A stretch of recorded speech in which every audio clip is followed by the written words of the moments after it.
My new wife kicked out my 15-year-old daughter in a storm because of a lie my stepson told. My new wife yelled, "Get out of my house. I do not need a cursed daughter." She just walked away and called me. 3 hours later, police called her in horror.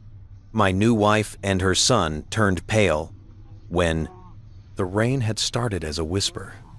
I remember that detail because I was standing at the kitchen window of our suburban home, watching the first drops kiss the glass like a warning I didn't know how to read. My phone was face down on the granite counter, the same counter where my late wife Emma used to roll out cookie dough with Lily every Sunday, and I was trying to convince myself that the tension coiling through our house was temporary, fixable, the kind of growing pains any blended family experiences. I was wrong about all of it. It was Thursday, March 14th. Spring was struggling to break through winter's grip, and the forecast had mentioned possible severe weather, but I'd dismissed it the way you dismiss warnings about things that have never touched you. The sky was the color of old bruises, purple and gray and swollen with something that felt like anticipation. Or maybe that was just me, projecting my own unease onto the weather because I couldn't name what I was feeling inside my own home. "Dad?" Lily's voice carried down from upstairs. That particular pitch that meant she was trying not to sound worried, but was failing. "Can you come here for a second?" I should have gone immediately. That's what haunts me now, in the quiet hours when sleep refuses to come, the knowledge that I hesitated. Just for 3 seconds, maybe 4, I stood there weighing whether to interrupt the precarious peace downstairs, where my new wife Rachel was preparing dinner with her son Marcus, age 17, both of them moving around the kitchen in synchronized efficiency that somehow excluded me from my own home. "Just a minute, sweetheart." I called back, and I heard Rachel's knife pause against the cutting board. The silence lasted long enough for me to notice it. "David," Rachel said, her voice carrying that edge I'd started recognizing more frequently over the past 6 months of our marriage. "Lily can wait. Dinner's almost ready, and I need you to open the wine." It was a simple request, reasonable even, but there was something in the way she said my daughter's name, Lily, like it was a word that required careful handling, like picking up broken glass.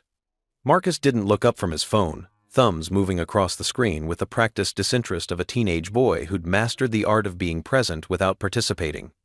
I opened the wine. I went upstairs after. That's the order of operations I chose, and it's one of many decisions from that night that I'll be unpacking for the rest of my life. Lily's room was at the end of the hall, the one with the window seat that looked out over the backyard where Emma and I had planted the cherry tree when we first moved in. Lily had been 6 then, small enough that Emma could still carry her on her hip while pointing out where the roots would grow, how the branches would spread. "This will be here long after we're gone," Emma had said, not knowing she'd only get 9 more years to watch it grow. Cancer doesn't care about cherry trees or 6-year-old girls or the plans you make for the future. Lily was 15 now, sitting cross-legged on her bed with her laptop open, and when I walked in, I saw that her hands were trembling. Not dramatically, this wasn't a movie scene with obvious emotional cues. It was subtle, the kind of tremor you only notice if you're really looking, if you know your child well enough to read the microscopic signals of distress. "What's wrong?" I asked, closing the door behind me. She looked at me with Emma's eyes dark brown with those gold flecks that caught the light, and I saw something there that made my chest tighten. Fear, maybe, or resignation. The look of someone who's been preparing to deliver bad news and doesn't know how it will be received. "Marcus told Rachel something about me," she said quietly. "And I think, Dad, I think she believed him." The rain picked up outside, tapping against her window with increasing urgency. What did he tell her? Lily's jaw tightened. She had Emma's stubborn chin too, the one that set like concrete when she was trying not to cry. He said I stole money from his wallet. $50. He showed her his wallet and said it was me, that he saw me coming out of his room yesterday. "Did you?" The question came out automatically, reflex rather than reason, and I saw something flicker across her face. Hurt, yes, but also a kind of weary acceptance that broke my heart more than tears would have. "No," she said simply. "Dad, I didn't. I wouldn't. You know I wouldn't." And I did know. That was the thing. I knew my daughter. Lily had never been the kind of kid who took things that didn't belong to her. She was thoughtful, almost to a fault, the type who would return a penny to a store if the cashier gave her too much change. But I also knew that Rachel had been raising concerns about Lily's attitude, about the way she supposedly looked at Marcus, about the energy in the house when they were both home. "I need you to understand something," Rachel had said to me 2 weeks ago, her voice calm but firm in the way someone speaks when they've rehearsed their points. "Marcus feels uncomfortable. He says Lily watches him, that she goes through his things. I'm not saying she's doing it maliciously, David, but blended families require boundaries." I had nodded, agreed to talk to Lily about respecting space, suggested we all sit down together for a family meeting, anything to keep the peace, to make this new configuration work, because 18 months after Emma's death, I had convinced myself that Lily needed a mother figure, that I needed a partner, that we both needed to stop living in the shrine of our grief. Rachel had seemed like an answer. She was composed, successful, logical, a high school guidance counselor who understood teenagers, who spoke in measured tones about healthy communication and establishing household norms. We'd met at a grief support group, both of us widowed within 3 years of each other. Both of us navigating single parenthood while trying to remember who we'd been before loss redefined us. The wedding had been small. Lily had worn a lavender dress and smiled in all the photos, and I'd chosen to interpret that smile as acceptance rather than performance. 6 months later, standing in my daughter's room while she told me she'd been falsely accused of theft, I was beginning to understand that I'd confused peace with silence, acceptance with compliance. "I'm going to talk to Rachel," I told Lily. "This is just a misunderstanding. Marcus probably misplaced the money. Or Dad." She cut me off, and there was something ancient in her voice, something that sounded too much like surrender. "It doesn't matter what you say. She's already decided." That's not true. Rachel is reasonable. We'll all sit down and... She told me to pack a bag. The words hit like ice water. "What?" "This afternoon when you were still at work, Marcus told her about the money, and she came into my room and told me that she can't have a thief in her house. That I had until you got home to think about what I'd done. Dad, she called this her house." The rain was hammering now, a steady percussion that seemed to match my pulse. Outside Lily's window, the cherry tree swayed in wind that was picking up, branches gesturing wildly like they were trying to signal something. "She can't kick you out. This is your home. Our home." Lily looked at me with an expression that was far too old for 15. "Is it? Because it hasn't felt like mine since they moved in. Marcus has your office now." Rachel redecorated Mom's reading room. The photos of Mom in the living room got moved to the hallway, then to my room, then... She gestured around at the walls. Then here. And now I'm a thief who needs to pack a bag. I wanted to tell her she was wrong, that I had been careful to maintain Emma's presence, to honor her memory while making space for a new future. But looking around Lily's room, the last refuge where Emma's handwriting was still visible on the growth chart behind the door, where the rocking chair Emma nursed her in still sat in the corner, I realized my daughter had become a refugee in her own home. "Pack your overnight bag," I heard myself say, and Lily's eyes widened. "We're going to stay at Grandma's tonight. Just you and me. We're going to figure this out. But not here. Not like this." Relief flooded her face, and that relief told me everything I needed to know about how unsafe she'd been feeling. "Give me 20 minutes, I said. "I need to talk to Rachel." The kitchen smelled like rosemary and garlic. Rachel had made her chicken piccata, the dish she'd served on our third date. The one I'd told her reminded me of a restaurant in Florence where Emma and I had celebrated our 10th anniversary. I wonder now if that's why she made it so often, trying to overlap her memory with mine, to write herself into the history I carried. Marcus was setting the table. Rachel was plating the food. They both looked up when I came down the stairs, and I saw them exchange a glance that felt rehearsed, coordinated. "Lily won't be joining us," Rachel said before I could speak. "I assume she told you about the theft." "She told me that Marcus accused her of taking money." "Because she did," Marcus interjected, his voice carrying that teenage certainty that brooks no argument. "I had $50 in my wallet yesterday. This morning, it was gone. She's the only one who was home besides me." "I was home," Rachel added, "working in the den all day. Marcus was in the living room studying. Neither of us went upstairs. Lily did multiple times." The logic was neat. Airtight, almost. And yet something about it felt wrong, like a proof that works on paper but fails in practice. "Lily says she didn't take anything." "Of course she does," Rachel said, her voice infuriatingly calm.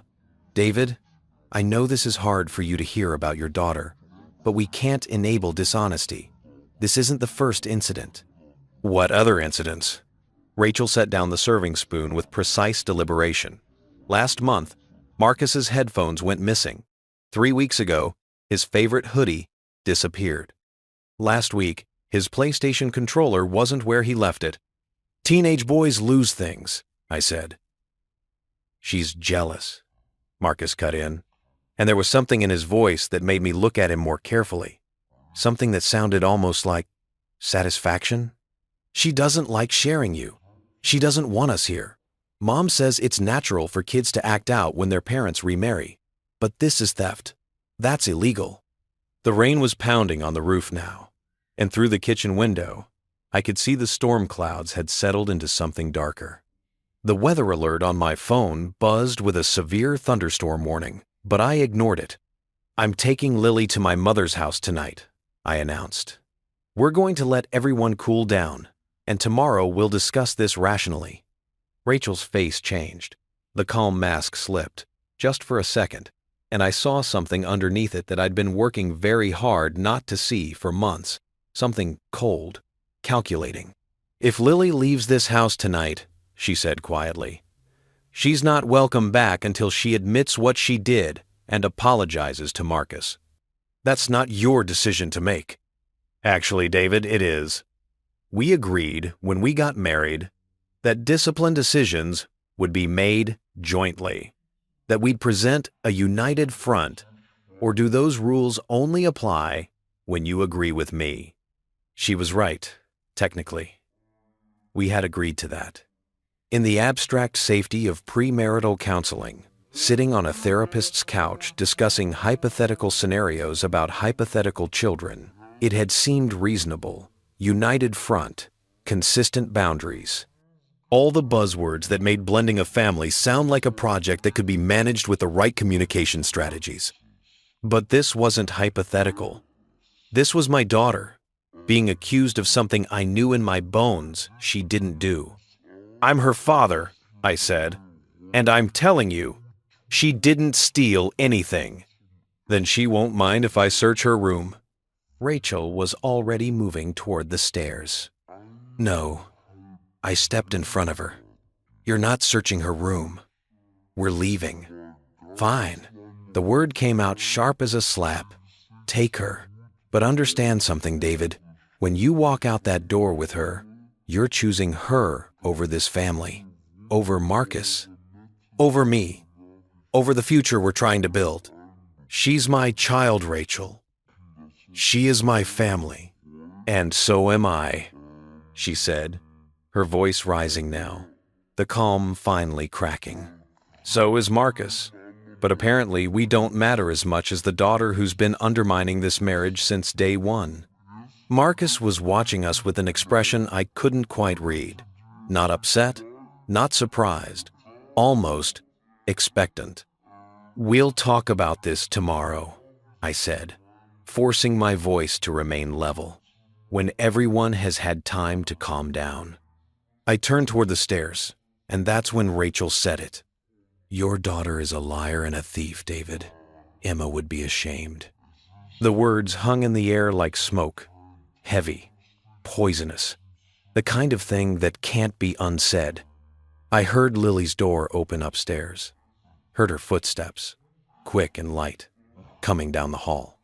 When she appeared at the top of the stairs with her backpack slung over one shoulder and her face very pale, I knew she'd heard it. Rachel knew it too, and she didn't take it back. "Let's go, sweetheart," I said quietly. We were halfway to the front door when Rachel spoke again. "If she leaves, David, don't bother coming back. I will not have a thief in my house." I should have said something. Should have told her that this was my house too, that Emma's name was still on the deed, that Lily had more right to be here than anyone. But I was so focused on getting my daughter out of that toxic atmosphere, on protecting her from whatever was happening in the home that was supposed to keep her safe, that I just kept walking. The storm hit us the moment we stepped outside. Rain coming down in sheets, wind strong enough to slam the door behind us, the cherry tree bending almost horizontal in the gale.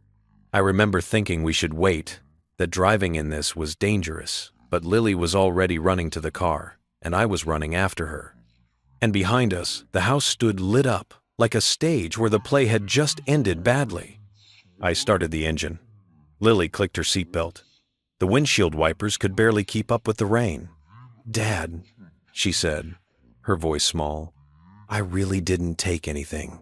"I know, baby, I know." I put the car in reverse, and that's when my phone rang. My mother's number. I almost didn't answer.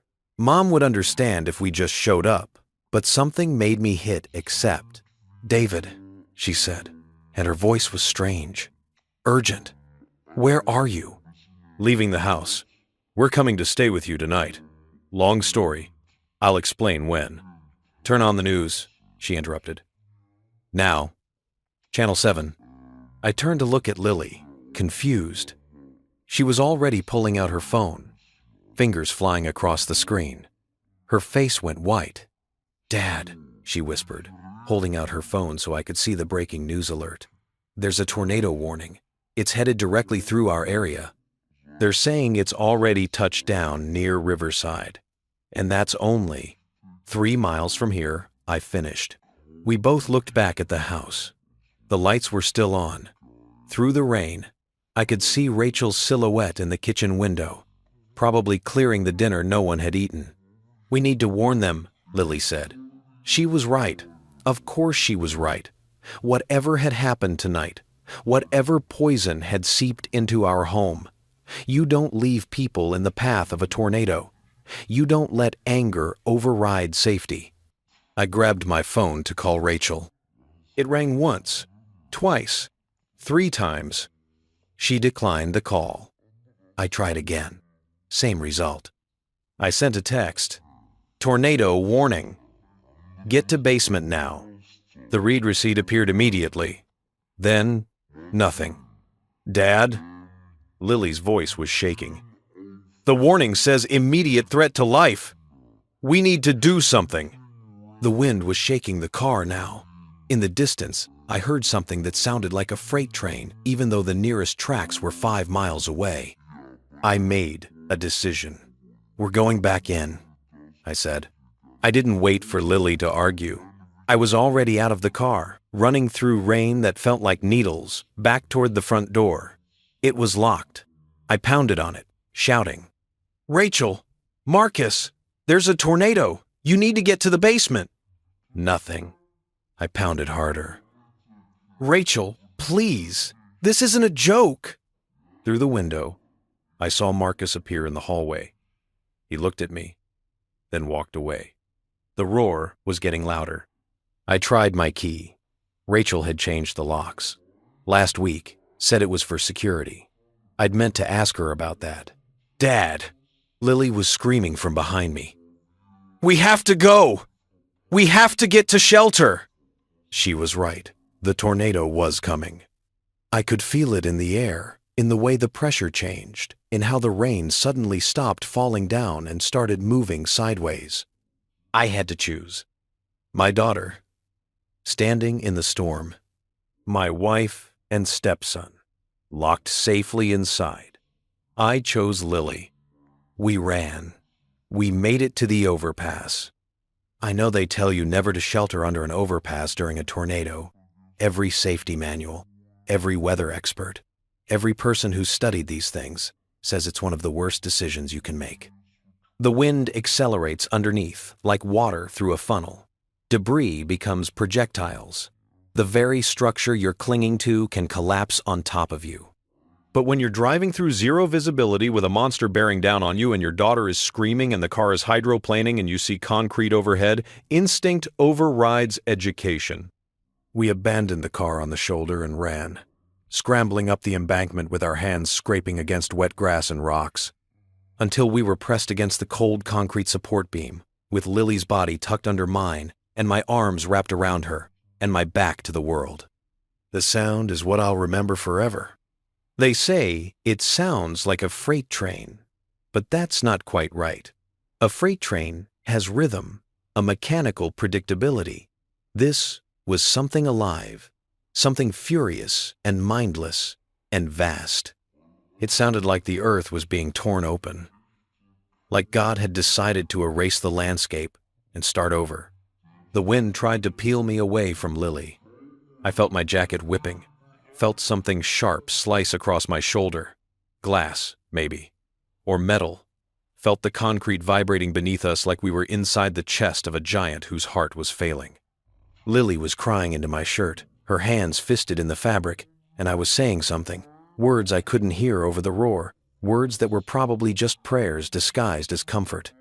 It lasted 90 seconds. 90 seconds that felt like drowning. Like being held underwater by hands you couldn't see.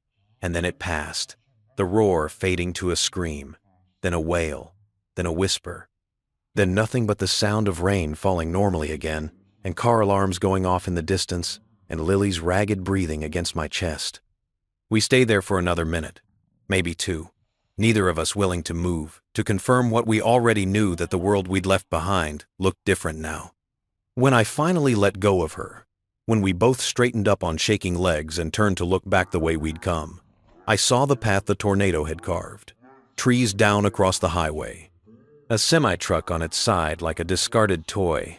Pieces of houses, a door here, a section of roof there. Insulation hanging from power lines like terrible Christmas decorations. "Dad," Lily whispered, "our house." Our house was 3 miles west, directly in the path. My phone was dead soaked through during our run to the overpass. Lily's was at 12% battery. The screen cracked from where she'd fallen, but it still worked. She held it between us with trembling hands while I tried to open a news app to find information, to see if there were reports of casualties or damage or anything that would tell me whether Rachel and Marcus were safe inside our basement or crushed under our collapsed roof. The app wouldn't load. No signal. "We need to get to higher ground," I said. "See if we can get service." We climbed, up the embankment, onto the overpass itself, stepping carefully around debris and downed power lines that sparked and hissed in the rain. Other people were emerging too, from cars, from the ditch, from wherever they'd found shelter. All of us looking around like survivors of something we couldn't quite name. A woman was crying. A man was calling for someone named Jennifer. A little boy, maybe 8, was standing perfectly still with his hands over his ears, even though the terrible noise was gone. Lily's phone buzzed. Signal. 1 bar, but it was enough. Messages started flooding in. My mother, "Call me. Are you safe? David, please." Texts from coworkers, from neighbors, from people I hadn't spoken to in months, all asking the same thing. No messages from Rachel. "Try calling Grandma," I told Lily. She did. The call connected, and I heard my mother's voice, high and panicked. "Lily! Lily, where are you?" "We're okay. Lily said, and her voice cracked. "We're on the overpass, near Highway 52. Grandma, we're okay." I took the phone. "Mom, we're safe. We got out of the car and sheltered under the bridge. We're fine." "The news is saying the tornado went right through your neighborhood," Mom said, and I could hear her crying. "David, they're showing aerial footage. Houses are gone. Just gone. I've been trying to call you for an hour." "My phone's dead. Mom, have you heard from Rachel? Is she okay?" A pause. "You're not together?" "No. We had an argument. Lily and I left before the tornado hit. Rachel and Marcus were at the house. In the house. Mom, I tried to warn them. I called. I texted. I banged on the door. But she wouldn't let me in." Another pause, longer this time. "David, their car is in the driveway in the news footage. The garage is collapsed." My stomach dropped. "I can see it on the live feed. Your house is David. There's significant damage. The roof is partially gone. The garage is completely collapsed. And their car is still there. They were inside." When the tornado hit, Rachel and Marcus were inside, and I had left them there. "We're coming to you," I told my mother. "We'll get there however we can." "I'm coming to get you," she said firmly. "Stay where you are. Don't move." "I'll be there in 20 minutes. She made it in 15, driving her ancient Honda through roads that looked like war zones, navigating around fallen trees and emergency vehicles, and the shocked, wandering people who'd lost everything in 90 seconds. The drive to her house was silent. Lily sat in the back, her cracked phone clutched in both hands, staring out the window at the destruction we passed. Entire sections of neighborhoods just erased. A McDonald's with its roof peeled off like a can. A school bus wrapped around a telephone pole. And people everywhere, standing in their driveways, looking at what used to be their homes. My mother kept glancing at me. "You did the right thing," she said finally, getting Lily out. "I left Rachel there." "She locked the door, David. You tried to warn her. You can't save someone who won't let you." But that logic felt hollow. I was her husband. They were in danger. I should have broken a window, forced my way in, dragged them to the basement whether they wanted to go or not. I should have saved them. My mother's house was in the north part of town, out of the tornado's path. She had coffee brewing when we arrived, towels laid out, dry clothes waiting. The news was on, volume low, showing aerial footage from helicopters that had launched as soon as the storm passed. I saw our street, or what was left of it. The cherry tree was gone. Just gone, ripped from the earth so completely there wasn't even a hole left behind. The house had lost most of its roof and the entire west wall, Lily's wall, the room where she'd been sitting just hours ago. The garage had indeed collapsed, and I could see Rachel's silver Lexus partially buried under debris. No confirmed fatalities yet, the news anchor was saying. But rescue crews are going house to house. The damage is extensive.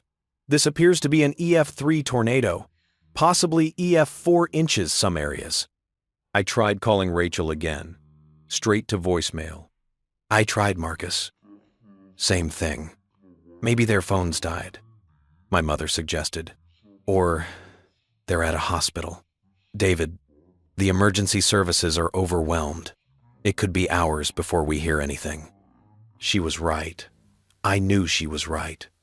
But sitting in my mother's living room, watching footage of my destroyed house on a TV screen while my daughter lay curled on the couch in borrowed sweatpants, I felt a guilt so crushing I could barely breathe. Lily hadn't spoken since we got there. She just lay there, staring at nothing, her cracked phone face up on the coffee table. "Sweetheart," I said, sitting down next to her, "do you want to talk about it?"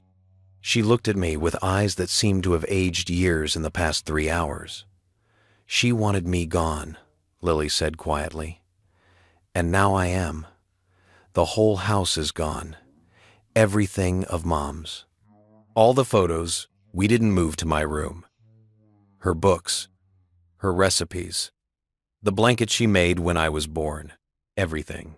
We can replace things, I started, but she cut me off. Not those things, not Mom's things, and Dad. Her voice broke. What if Rachel and Marcus are dead? What if they died thinking I was a thief? What if the last thing that happened in our family was me being accused and leaving and then... Don't, I said firmly. Don't go there. We don't know anything yet. But I was going there. In my head, I was absolutely going there, running through every scenario, every terrible possibility. Rachel and Marcus trapped in the basement when the house collapsed. Crushed under falling beams. Injured and unable to call for help. Died hating me for choosing my daughter over them. Time moved strangely after that. My mother made sandwiches no one ate. Lily drifted in and out of sleep. I sat with my phone in my hand, checking it every 30 seconds, even though I'd turned the volume up as high as it would go and would definitely hear if it rang. The news kept showing our neighborhood. Rescue crews with search dogs. EMTs loading people into ambulances. A reporter standing in front of a house that used to belong to our neighbors, saying that the tornado had been on the ground for 12 minutes and carved a path 17 miles long, and that this was the worst storm to hit our area in 30 years. I should have forced my way in. That thought looped through my mind like a stuck record. I should have broken the window. Should have dragged them out. Should have done something other than choose to save myself and my daughter and let the chips fall where they may with everyone else. At 10:47 p.m., Lily's phone rang. We all jumped. She grabbed it, looked at the screen, and went pale. "It's the police," she whispered. My heart stopped. Police calling meant notification, meant bad news, meant the worst-case scenario I'd been running from in my thoughts for 3 hours. "Answer it," my mother said gently. Lily's hand was shaking so hard she almost dropped the phone. She swiped to accept. "Hello? Hello." That. I could hear a male voice on the other end, official sounding, asking if this was Lily Morrison. "Yes," she said. "This is Lily. Miss Morrison, this is Sergeant Patterson with the county police. I'm calling because we have you listed as an emergency contact for your father, David Morrison. Is he available?" "I'm here," I said, taking the phone. "This is David." "Mr. Morrison, sir. I'm calling about an incident at your residence at 42 Maple Grove Drive. We've been on scene for the past hour conducting rescue and recovery operations. I need to inform you that we've located 2 individuals in your home." My throat closed. "Are they alive?" "Yes, sir. Both individuals are alive and have been transported to County General Hospital. 1 adult female, 1 teenage male. Can you confirm these are your wife, Rachel Morrison, and stepson, Marcus Chen?" "Yes. Yes. That's them. How badly are they hurt?" "I can't provide medical details over the phone, sir.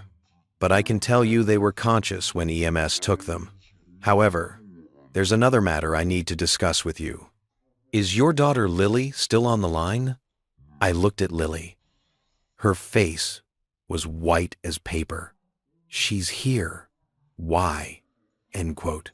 Head around. Why? "Mr. Morrison, during the rescue operation, we found your daughter's bedroom, or what's left of it. Sir, we need you to come down to the station when possible. There's some evidence we need you to see." A chill went through me. "What kind of evidence?" "I'd rather show you in person." "But Mr. Morrison, I need to ask, when did your daughter last have access to her bedroom?" "Tonight.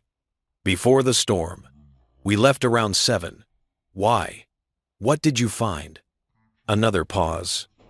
"Sir, we found approximately $15,000 in cash hidden in her closet, along with several items of jewelry, electronics, and what appears to be personal documents that don't belong to her. We've already contacted your wife at the hospital, And well, she's making some serious accusations. The world tilted. Lily grabbed my arm. Dad, I don't know what he's talking about. I don't have $15,000. I don't have any money. I didn't. My daughter is 15 years old, I said into the phone, my voice sounding far away even to my own ears. Where would she get $15,000? That's what we'd like to know, sir. Your wife is claiming that items have been going missing from the home for months. She's suggesting that your daughter may have been stealing and selling them. She's also, the officer cleared his throat. She's requesting that criminal charges be filed. Lily made a sound like she'd been punched. We'll be at the station in 30 minutes, I said, and hung up. For a long moment, none of us moved. My mother had her hand over her mouth. Lily was crying silently, tears streaming down her face. And I was standing there, phone in hand, trying to process what I'd just been told. $15,000. In my daughter's closet, where she supposedly couldn't have put it because she'd been with me when the tornado hit. Been with me for hours before that. Wait. Lily, I said slowly, when did you last go in your closet today? This morning, she said through tears. I got dressed for school. I hung up my jacket when I got home around 4. Dad, I swear I didn't put money in there. I wouldn't even know how to hide that much money. I don't understand what's happening. But I was starting to understand. The missing items from Marcus's room, the accusations of theft, Rachel's insistence that Lily was undermining the family, the way Marcus had looked at me when I said we were leaving, that strange, satisfied expression, and now, conveniently, $15,000 appears in Lily's closet right before we leave, discovered during a rescue operation after a tornado destroys the house. The timing was too perfect. We're going to the hospital first, I said. I want to see Rachel and Marcus with my own eyes. Make sure they're okay. And then, I looked at my daughter, really looked at her, saw the fear and confusion and betrayal in her face. Then, we're going to figure out what's really going on here. Because my daughter was many things. Stubborn like her mother, too smart for her own good sometimes, capable of teenage attitude and dramatic sighs and eye rolls that could level buildings.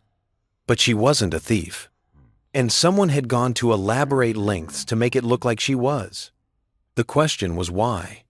County General Hospital looked like every other emergency room I'd ever seen. Fluorescent lights that turned everyone's skin the color of old newspapers, plastic chairs bolted to the floor in rows that suggested order but delivered chaos, and that particular smell that's equal parts disinfectant and desperation. The tornado had filled every available bed.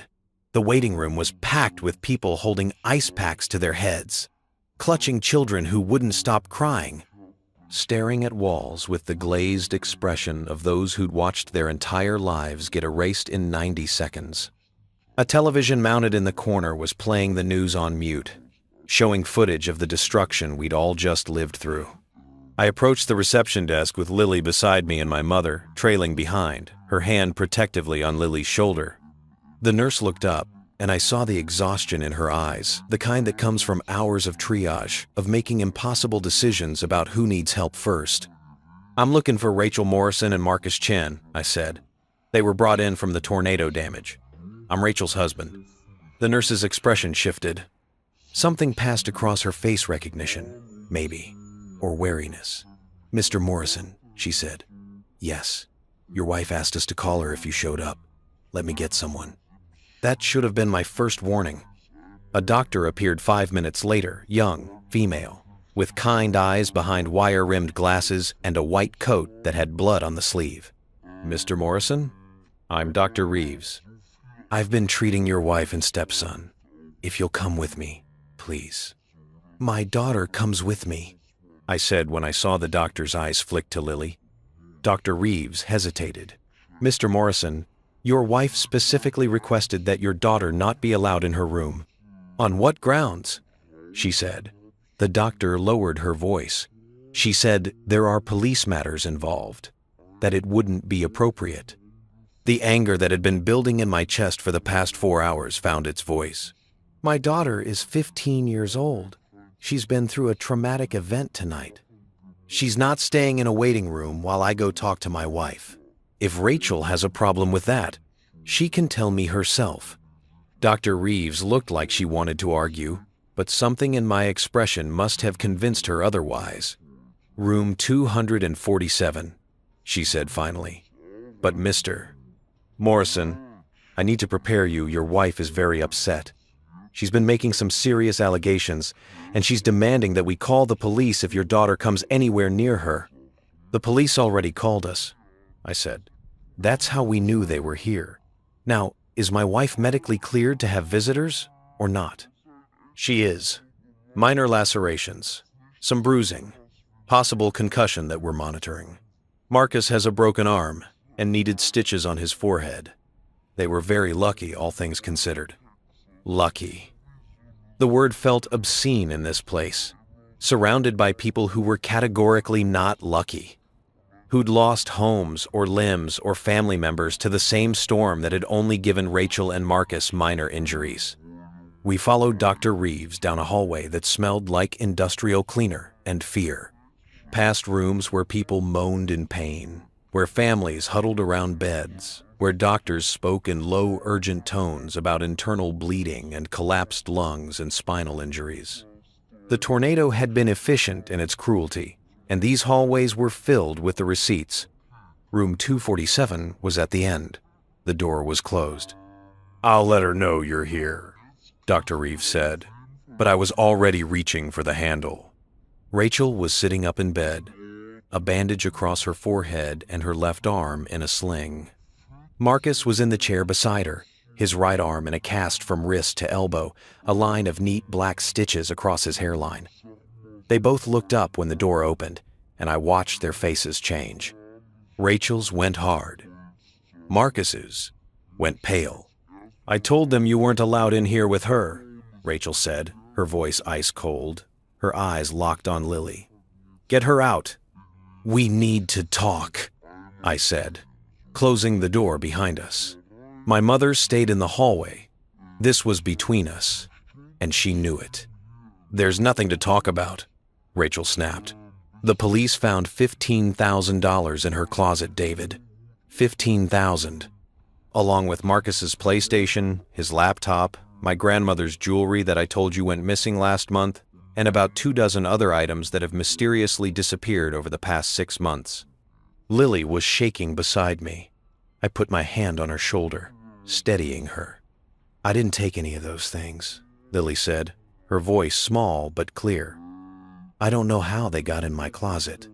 "Of course you don't," Rachel said with a bitter laugh. "Just like you didn't take the $50 from Marcus's wallet. Just like you didn't steal his hoodie, or his headphones, or any of the other things that went missing. They just magically appeared in your room." "How did the police know to look in her closet?" I asked. The question hung in the air. Rachel's eyes narrowed. "What?" "The police told me they found items hidden in Lily's closet. How did they know to look there specifically? The house was partially destroyed. They were doing rescue operations, not searches. So how did they know exactly where to look?" "Because I told them," Rachel said, and there was something triumphant in her voice. "When they pulled us out of the basement, when I was sitting in the ambulance, I told them that my stepdaughter had been stealing from us, and that if her room was still accessible, they might find evidence. I was right." Marcus was very quiet, I noticed. He was watching his mother with an expression I couldn't quite read.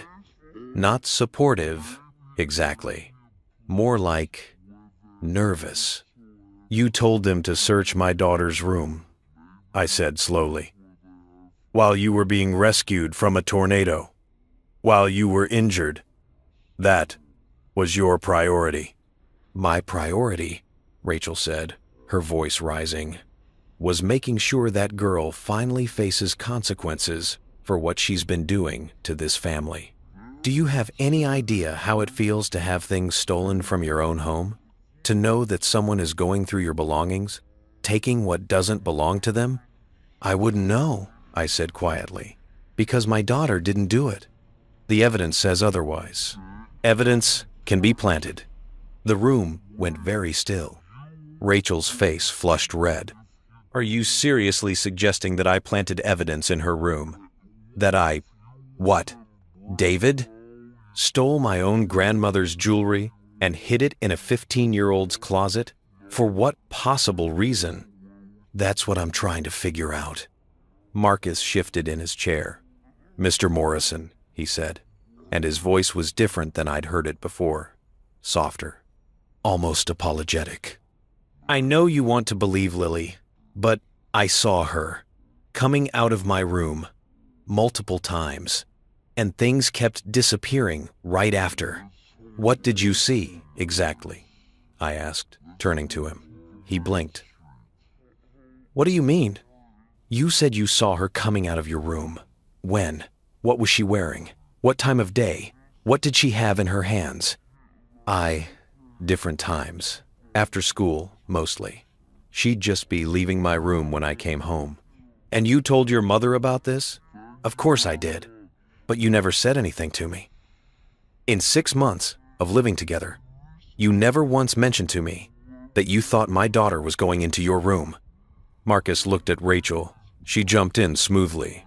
We discussed it as a family matter first. I wanted to handle it delicately, David. I know how defensive you get about Lily. Defensive, I repeated. I get defensive when my daughter is falsely accused. She wasn't falsely accused. Rachel's voice cracked, and I saw genuine emotion there for the first time. Anger, yes, but also something that looked almost like hurt. David, I have tried so hard to make this family work.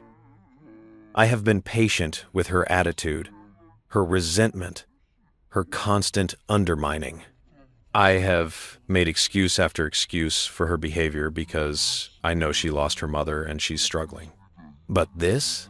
She gestured broadly, as if the hospital room somehow encompassed all of Lily's alleged crimes. This is theft.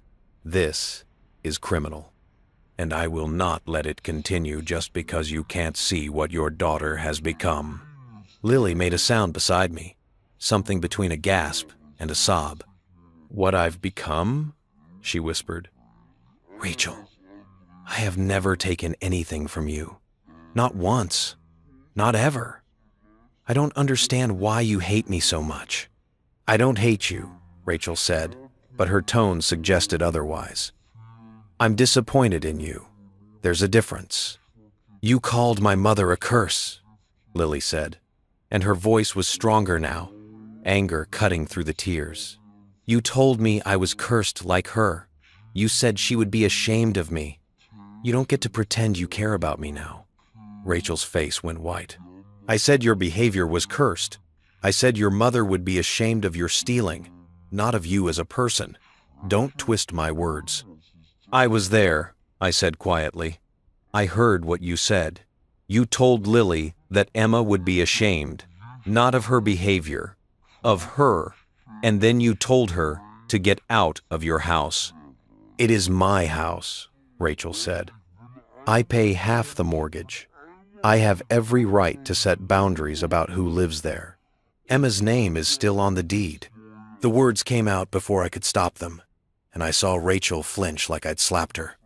It was a low blow bringing up Emma's name on the deed, the fact that I'd never removed it, that in some legal and emotional sense, my dead wife still owned the house more than my living one did.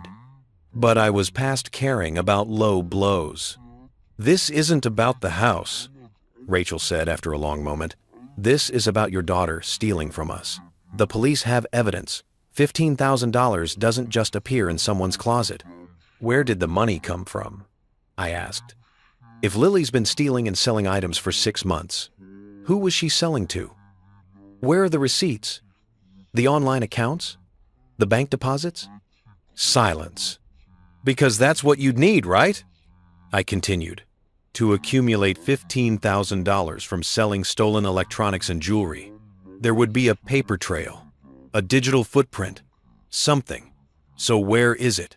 Clondad, Clondad, Clondad, Clondad, Clondad, Clondad, The police will investigate that, Rachel said, but she sounded less certain now. The police will investigate a lot of things, I agreed. Like why these items supposedly went missing months ago, but you never filed a police report. Why you waited until tonight, until after a tornado, until after you kicked my daughter out of the house, to suddenly remember where all the missing items might be hidden. I didn't know where they were hidden until tonight. Convenient timing. Rachel's eyes flashed. You're going to defend her no matter what, aren't you? Even with evidence. Even with witnesses. Even when the truth is staring you in the face, you'll find some way to make me the villain because I'm not Emma. The name hung between us, like a ghost. This has nothing to do with Emma, I said. Everything has to do with Emma, Rachel shouted. And now the tears came, real ones, streaming down her face. Everything in that house is about Emma. Every room, every photo, every memory. I have tried so hard to build a new life with you, David, but you're still married to a dead woman, and your daughter will never let me forget it. Marcus reached for his mother's hand. Mom, it's okay. It's not okay, she sobbed. Nothing about this is okay. We could have died tonight. The house collapsed around us. We were trapped in the basement for 45 minutes while rescue crews dug us out. And all I could think was that we were going to die in a house that never wanted us there in the first place. In a family that never wanted us. I felt something crack in my chest. Not sympathy, exactly. I was too angry for that, but a recognition of shared pain. Because she was right about one thing. I hadn't fully let Emma go. I had married Rachel while still wearing my grief like a second skin, had asked her to step into a role that was still occupied by a ghost. But that didn't excuse what was happening to Lily. I'm sorry you felt unwanted, I said carefully. That was never my intention. But Rachel, you have to understand, my daughter is not a thief, and someone planted that evidence in her room. Oh, for God's sake, Rachel said, wiping her eyes. Who? Who would do that? Me? Marcus? We're the only other people who live there. Exactly. The word dropped like a stone. Marcus's hand tightened on his mother's. Rachel stared at me like I'd grown a second head. You think we framed a 15-year-old girl? She said slowly. You actually believe that Marcus and I conspired to plant evidence in Lily's closet to make her look like a thief? I think someone did, I said. And you're right. There are only 3 other people who live in that house. This is insane, Rachel said. David, listen to yourself. Why would we do that? What possible motive would we have? That was the question I didn't have an answer for yet. But I was starting to form theories. Watching Marcus's face, seeing how carefully he avoided making eye contact with Lily, how his mother spoke for him even when questions were directed at him. I don't know yet, I admitted, but I'm going to find out. The police will find out, Rachel corrected. And when they do, when they confirm that Lily stole from us, I want her arrested. I want charges filed. She's 15, I interrupted. She's a child. She's a thief. She's my daughter. We stared at each other across the hospital bed, and I saw the moment when something fundamental broke between us. Some last thread of trust or partnership or whatever had been holding our marriage together snapped, and we both felt it. If you defend her, Rachel said quietly, if you refuse to hold her accountable for this, then we're done. I mean it, David. I will not stay married to a man who enables his daughter's criminal behavior. Then I guess we're done, I said. Lily gasped. Marcus looked up sharply.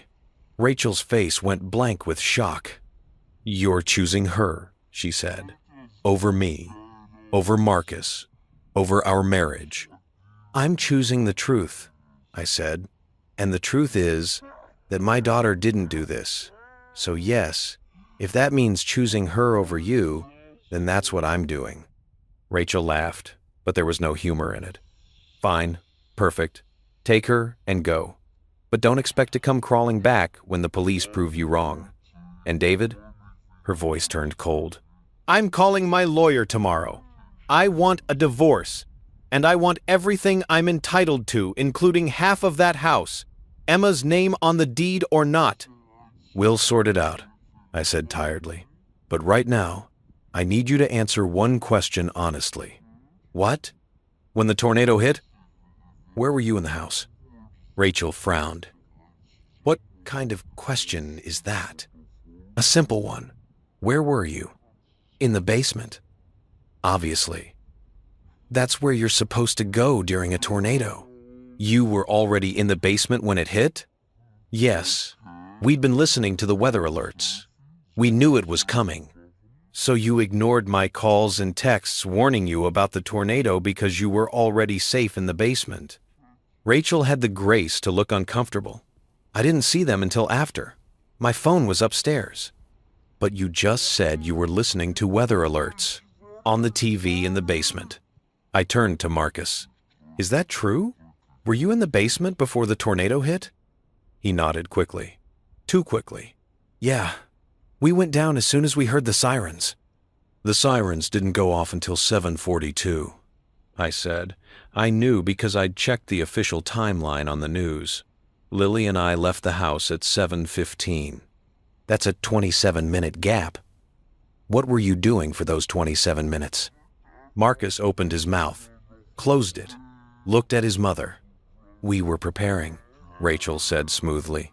Getting flashlights, water, blankets, the things you need in a basement during a storm.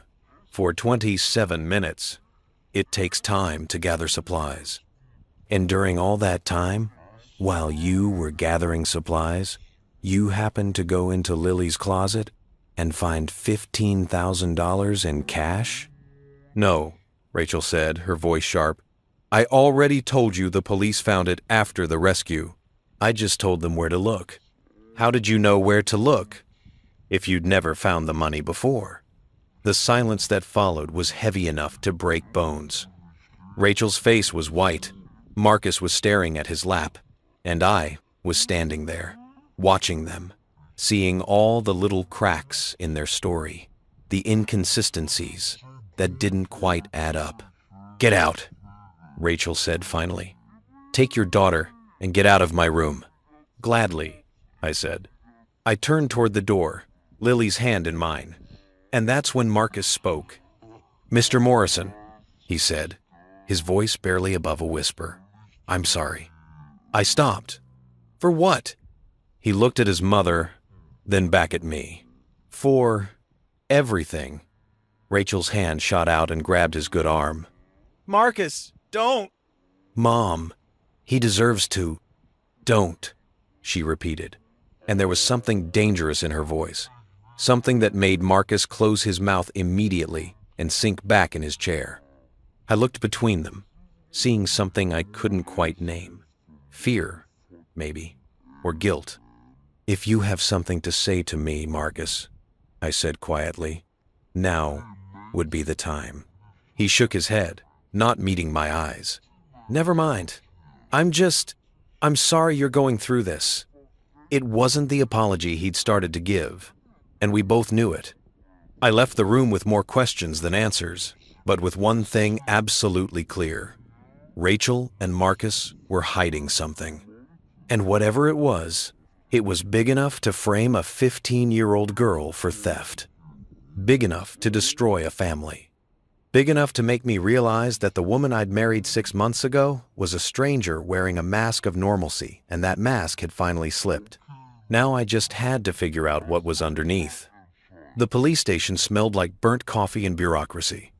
We sat in hard plastic chairs in an interview room that had probably witnessed 1,000 confessions, 1,000 denials, 1,000 versions of truth twisted into shapes that fit whatever narrative the person telling them needed to survive.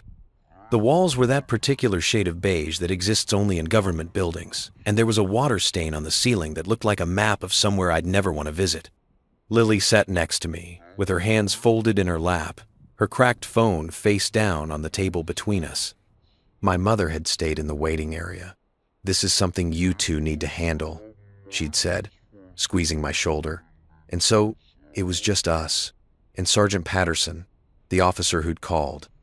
And a detective named Sarah Chen, who introduced herself with a firm handshake and eyes that missed nothing.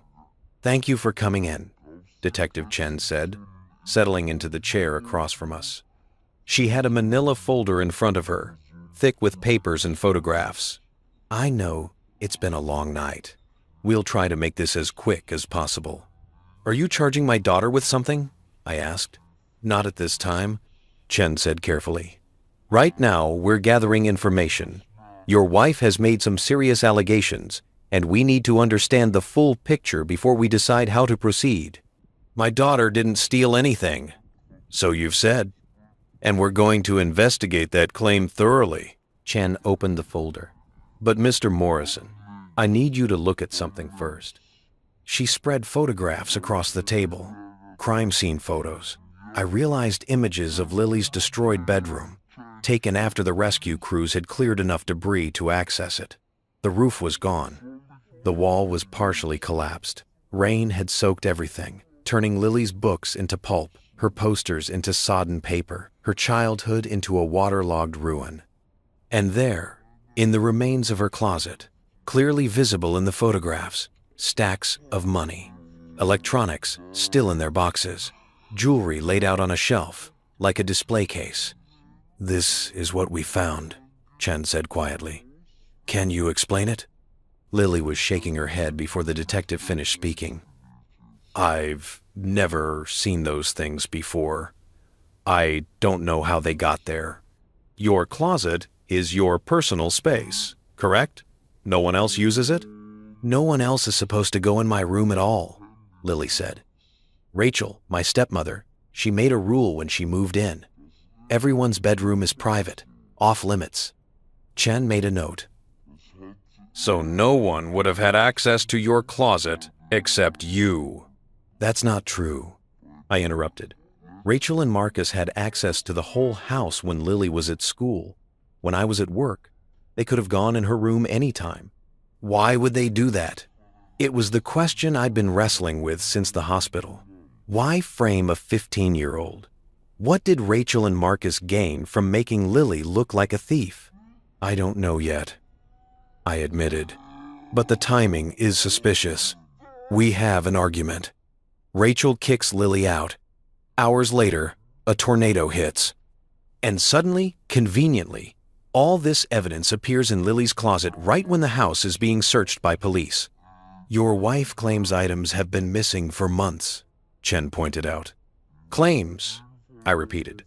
"But she never reported it, never filed a police report, never even told me most of it was missing until tonight." Chen studied me for a moment. "Mr. Morrison, I'm going to be honest with you. This looks bad for your daughter. We have physical evidence of stolen items in her possession. We have testimony from both your wife and stepson that things went missing, and Lily was seen near the locations where those items disappeared from. And we have $15,000 in cash that your daughter can't explain." "Can Rachel explain it?" I asked. "Can she tell you where that money came from?" "Because Lily is 15. She doesn't have a job. She doesn't have a bank account with that kind of money in it. So if she was stealing and selling items, where did $15,000 in cash come from?" Chen's expression shifted slightly. "That's a good question. We'll be asking your wife about that."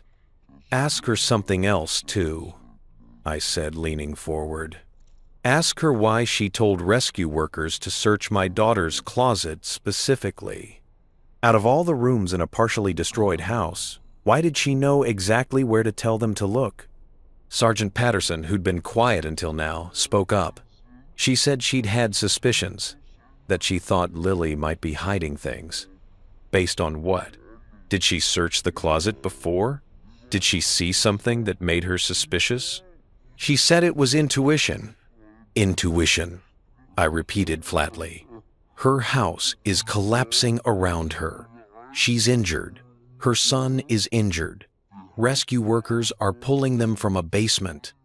And her first thought is to tell them to search her stepdaughter's closet based on intuition." The two officers exchanged a glance. "I hear what you're saying," Chen said finally. And I want you to know we're going to investigate all angles of this. But Mr. Morrison, I also need to ask you some difficult questions about your daughter. I felt Lily tense beside me. Go ahead. Has she exhibited any behavioral issues since her mother's death? Acting out? Stealing? Lying? No. Have there been any incidents at school?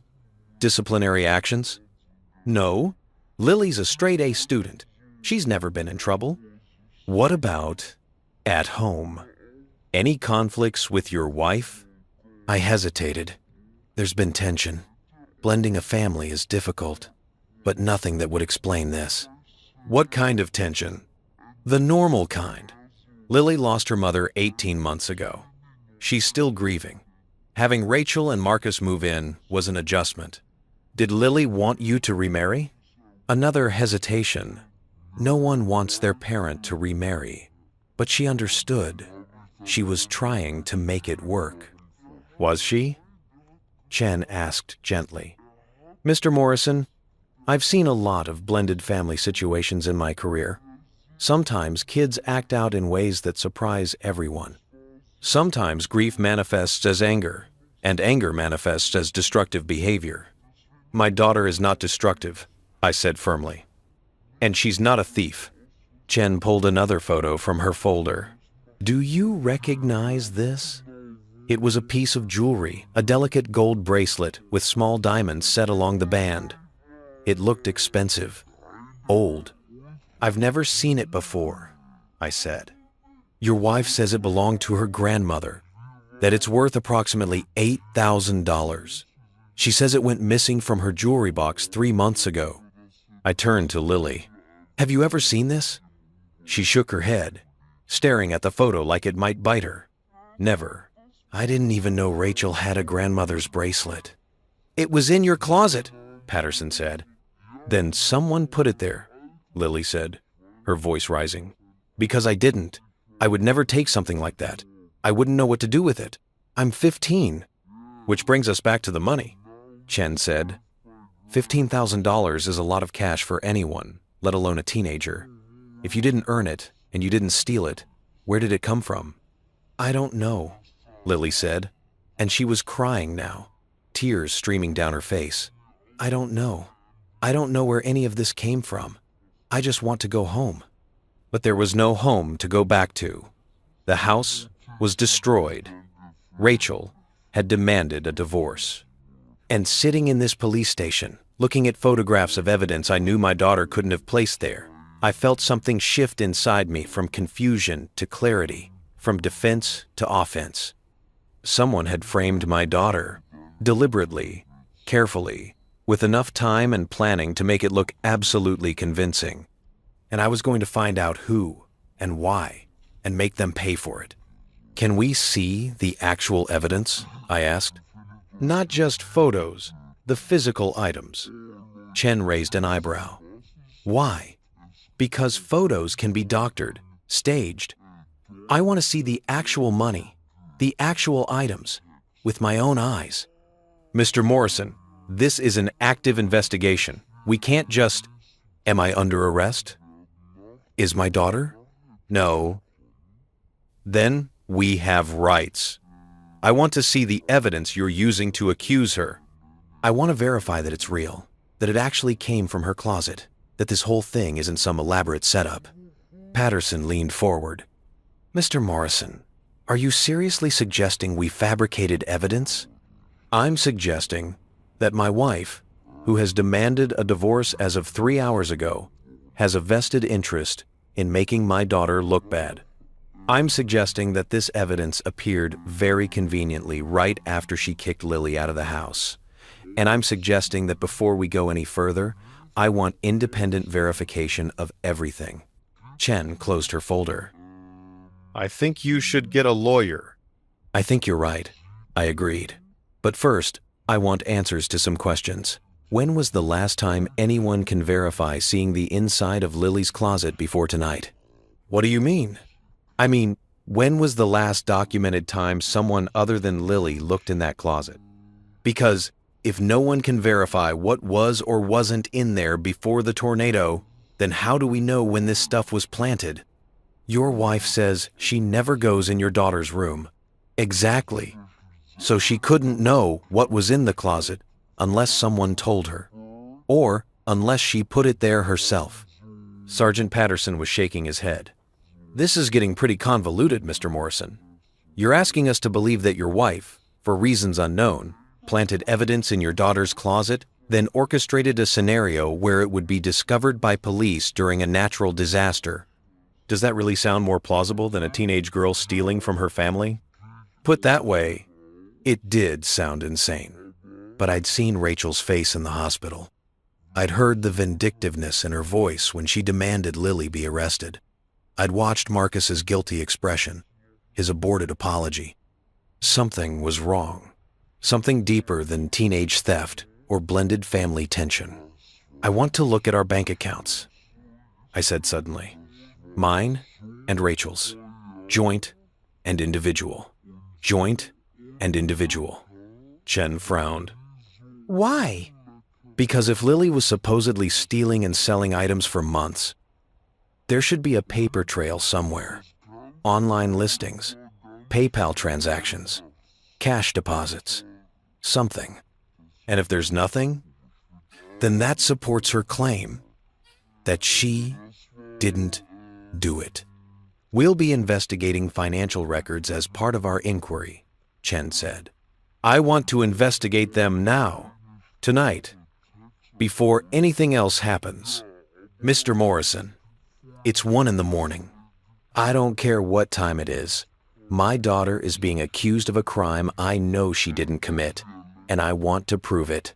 Can you legally stop me from accessing my own financial records? Chen sighed. No, but I'd advise you to wait until you've consulted with an attorney. Noted and ignored, I said, standing up. Are we free to go? For now. But Mr. Morrison, don't leave town. We'll have more questions once we finish processing the evidence. I'll be at my mother's house, I said. You have the number. I took Lily's hand and led her toward the door. We were halfway down the hallway when Chen called after us. Mr. Morrison? One more thing. I turned back. Your wife mentioned that items started going missing shortly after you got married. About 6 months ago. Is that accurate? That's what she claims. And before that? When you were dating? Were there any incidents? I thought about it. Rachel and I had dated for 8 months before getting married. Quick, maybe, but we were both older, both widowed, both knew what we wanted, or thought we did. No, I said. No incidents. So, the thefts, if they occurred, only started after the wedding, after Rachel and Marcus moved in. I guess so. Why? Chen's expression was thoughtful. Just trying to establish a timeline. Thank you for coming in. Chen's, asked he. Chen's expression. Thank you for coming in. We drove to my mother's house in silence. Lily stared out the window at the darkness, at the occasional house still lit up at 2 a.m, probably full of other tornado survivors who couldn't sleep. The streets were still wet, reflecting the streetlights in wavering patterns that looked like the world was crying. Dad? Lily said finally, her voice small. Do you believe me? Dad? Do you believe me? Dad? Yes, I said immediately. Absolutely yes. The police don't. The police have to follow evidence. We'll get them better evidence. What if we can't? What if whoever did this was too smart? What if I end up arrested for something I didn't do? That's not going to happen. You don't know that. She was right. I didn't. But I also wasn't going to let my daughter go down for a crime she didn't commit without fighting with everything I had. We pulled into my mother's driveway at 2:17 a.m. The porch light was on. Mom appeared in the doorway before we'd even gotten out of the car, her face creased with worry. How did it go? She asked. About as well as expected, I said. They didn't arrest her, but they're investigating. We need a lawyer. I called Rob Hutchins, Mom said. Rob was a family friend, a defense attorney who'd handled my will after Emma died. He said to call him first thing in the morning. He's already started making inquiries. Thank you. I felt suddenly exhausted, the adrenaline of the past 6 hours finally wearing off. My shoulder hurt where something had cut it during the tornado. My head ached. My entire world had tilted sideways, and I wasn't sure which way was up anymore. Go to bed, Mom said gently. Both of you. Things will look clearer in the morning. But I couldn't sleep. After Lily finally drifted off in the guest room, after my mother retreated to her own bedroom, I sat at her kitchen table with my laptop and started going through financial records. Joint checking account, normal expenses, mortgage, utilities, groceries, nothing unusual. My individual checking, salary deposits, automatic bill payments, clean. Rachel's individual checking, I didn't have access, but I could see the transfers we made back and forth. Nothing out of the ordinary. Credit cards. Mine showed normal spending. Rachel's, I could only see the cards in my name, also normal. No unexplained deposits. No large withdrawals. No evidence that Lily had somehow been funneling money through our accounts. I pulled up Lily's savings account next, the one Emma and I had set up for her when she was born, adding money every birthday and Christmas. The balance was $3,847.62. Hadn't changed in months, except for accrued interest. So, where did $15,000 in cash come from? I sat back, staring at the screen, trying to think through the logic. If Lily had been stealing and selling items, the money would have to go somewhere. Even if she was dealing in cash, there would be traces, online listings, text messages, something. Unless the money wasn't from selling stolen items at all. Unless the money came from somewhere else entirely. I pulled up Google and started searching. How to frame someone for theft, plant evidence closet, false accusations, stolen items. The results were depressing. Hundreds of articles about false accusations, about people who'd been wrongly convicted, about how easy it was to plant evidence if you had access and opportunity. I tried a different search. Why would someone frame a teenager? The results here were more varied. Revenge, custody battles, insurance fraud, mental illness, manipulation, custody. I sat up straighter. Rachel and I didn't have kids together, but we did have Lily and Marcus. And in a divorce, custody of minor children was always an issue. If Rachel could prove Lily was a thief, unstable, a bad influence, would a court give me full custody? Would they even give me primary custody? I thought about Rachel's words in the hospital. I want everything I'm entitled to, including half of that house. The house that was in my name and Emma's. The house that, if we divorced, Rachel would have a claim to. The house that was now partially destroyed by a tornado. Insurance. My hands were shaking as I logged into our homeowner's insurance portal. The policy was in my name, taken out when Emma and I bought the house 15 years ago. But I'd added Rachel as an additional insured when we got married, like you're supposed to do. Coverage amount, $450,000. Replacement value, full coverage, including contents. If the house was a total loss, and from the photos I'd seen, it might be that was nearly $500,000. Money that Rachel, as my spouse, would have a claim to in a divorce. Unless she could prove that I was an unfit parent, that my daughter was a criminal, that the household was dysfunctional because of Lily. Then maybe a court would give Rachel more.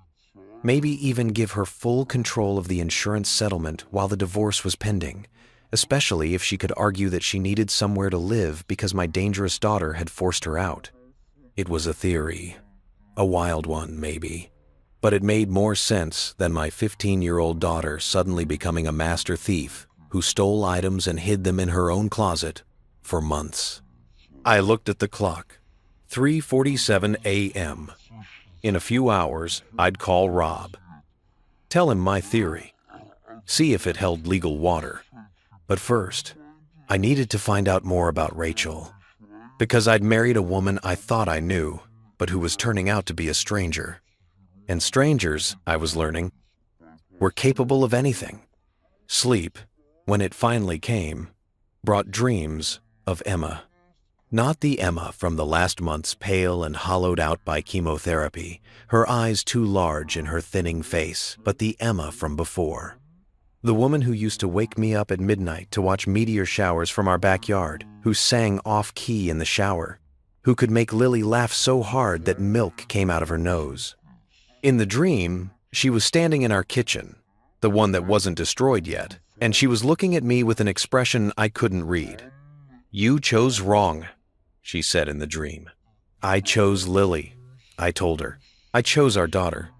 "That's not what I mean." She gestured around the kitchen, and suddenly, it wasn't our kitchen anymore, but the hospital room where she'd died. Machines beeping their mechanical sympathy while I held her hand and tried to memorize the feel of her fingers between mine. "You chose to stop grieving. You chose to fill the space I left behind, instead of learning to live with it empty." "I was lonely," I said. And even in the dream, I heard how pathetic it sounded. "Everyone's lonely," Emma said. "That doesn't mean you marry the first person who makes you feel less alone." I woke up at 6:30 with tears on my face, and my mother standing in the doorway with a cup of coffee. "You were talking in your sleep," she said gently, setting the mug on the nightstand. "About Emma." I sat up, wiping my face with the heel of my hand. What was I saying? "That you were sorry." Over and over. She sat on the edge of the bed, her weight making the mattress dip. "David, you have nothing to apologize for. Emma wouldn't want you to spend the rest of your life alone. She wouldn't want me to marry someone who frames Lily for theft either." Mom was quiet for a moment. "Do you really think Rachel did this? Or are you looking for someone to blame because the alternative is too painful?" It was a fair question.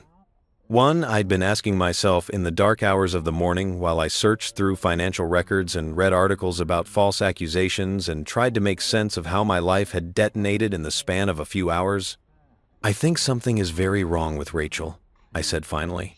"I think I missed red flags because I wanted to believe that second chances existed, that life after loss could look normal again."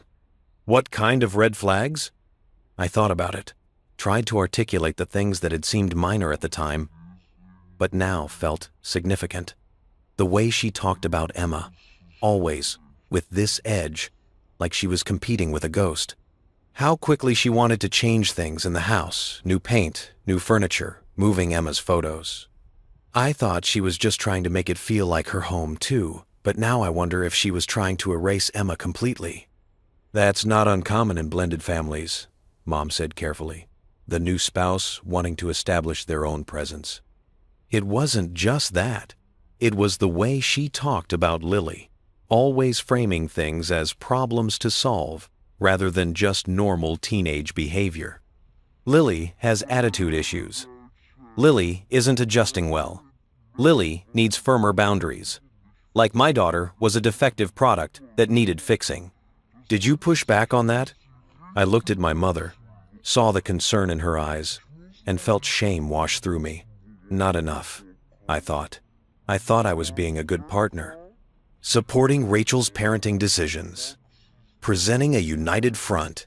All the things they tell you to do in blended family counseling. "Sometimes the united front is wrong," Mom said quietly. "Sometimes you have to choose your child over your spouse. It sounds like you're finally doing that. Too late, maybe. It's never too late to protect your daughter, David." I picked up the coffee, let the warmth seep into my hands.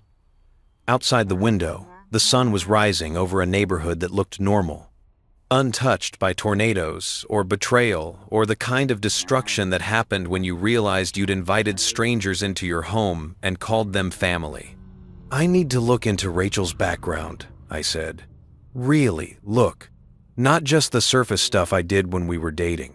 "What are you hoping to find?" "I don't know. But $15,000 in cash doesn't appear out of nowhere, and people who plant evidence usually have a history of manipulation. Mom studied me for a long moment. Be careful, David. If you go digging into someone's past looking for monsters, you usually find them. The question is whether they were always there, or whether you create them by looking. Lily was awake when I came downstairs, sitting at the kitchen table with her cracked phone and a bowl of untouched cereal. She looked like she'd aged 10 years, overnight dark circles under her eyes, her hair tangled, wearing one of my old college sweatshirts that hung off her shoulders like a shroud. Couldn't sleep? I asked. Every time I closed my eyes, I saw the closet, the money, all those things I've never seen before just sitting there, like they'd always been mine. She looked up at me with Emma's eyes. Dad, what if people believe Rachel? What if everyone thinks I'm a thief? Then we prove them wrong. How? It was the question I'd been wrestling with since 3 a.m. How do you prove a negative? How do you demonstrate that you didn't do something when all the evidence suggests you did? We find out where the money really came from, I said, sitting down across from her. We trace it back to its source. Money doesn't just materialize. Someone withdrew it from somewhere. Someone had access to $15,000 in cash, and I'm betting it wasn't you. You think it was Rachel.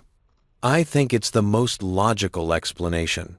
She and Marcus are the only other people who had access to your room, and she's the one who told the police exactly where to look. Lily picked up her spoon, put it down again without eating. Why would she do this? I know she doesn't like me, but this is crazy. This could ruin my life. Criminal records, college applications, everything. I don't know why yet, I admitted, but I'm going to find out. I pulled out my laptop and opened it on the table. Lily watched as I navigated to a website I'd bookmarked in the early morning hours, a background check service that promised comprehensive reports for a fee. Are you investigating her? Lily asked. I should have done this before I married her. I entered Rachel's full name. Rachel Marie Chen. Her birth date. Last known address before she moved in with us. The search ran for 30 seconds, then populated a report. I paid the $40 fee and started reading. Rachel Chen, age 42, born in Sacramento, California, graduated from UC Davis with a degree in psychology, master's in counseling from San Francisco State, worked as a guidance counselor at 3 different high schools over the past 15 years, all of which matched what she'd told me.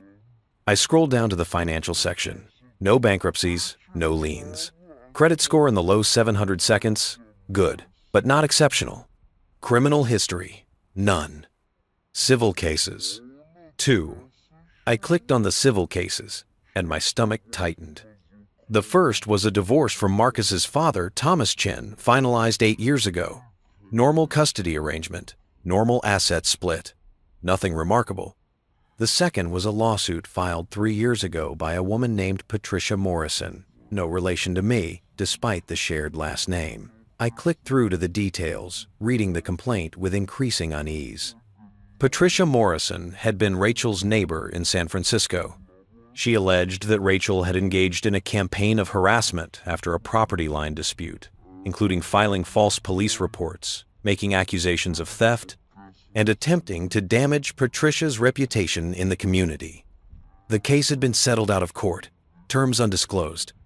But the complaint itself was still visible, and reading through it felt like looking in a mirror. She accused her neighbor of stealing from her, I said slowly, turning the laptop so Lily could see. Said items kept disappearing from her yard. Security cameras, garden tools, a bicycle. She filed multiple police reports, claiming Patricia was taking things. What happened? Lily asked, her voice barely above a whisper. According to this, Patricia had cameras installed that proved she wasn't going anywhere near Rachel's property.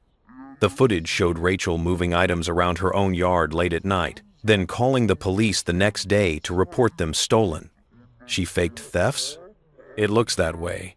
Patricia sued for harassment and emotional distress. They settled, which means Rachel probably paid her money to make it go away. We stared at each other across the table. "She's done this before," Lily said. "Accusing people of stealing, making up evidence. Dad, what if she's doing it again?" I finished. "Only this time, the target is you instead of a neighbor." But that raised the obvious question. Why? What did Rachel gain from framing a 15-year-old girl for theft? I kept scrolling through the background report. Employment history showed Rachel had worked at Jefferson High School in San Francisco for 6 years, then moved to a school in Oakland for 3 years, then to our town. Each move seemed to coincide with the end of a school year, which wasn't unusual for teachers. You finish out the year, then relocate. But something about the pattern bothered me. I opened a new tab and searched for Rachel Chen Jefferson High School. The results that came back made my blood run cold. A news article from 7 years ago. Guidance counselor under investigation for inappropriate relationship with student. I clicked through, hands shaking. The article was brief, carefully worded to avoid defamation. An unnamed guidance counselor at Jefferson High School was being investigated following allegations that she had engaged in an inappropriate relationship with a 17-year-old student. The school had placed the counselor on administrative leave pending the outcome of an investigation by the school board and local authorities. There was no follow-up article, no resolution. The story just disappeared. But the timing matched Rachel's departure from Jefferson High School.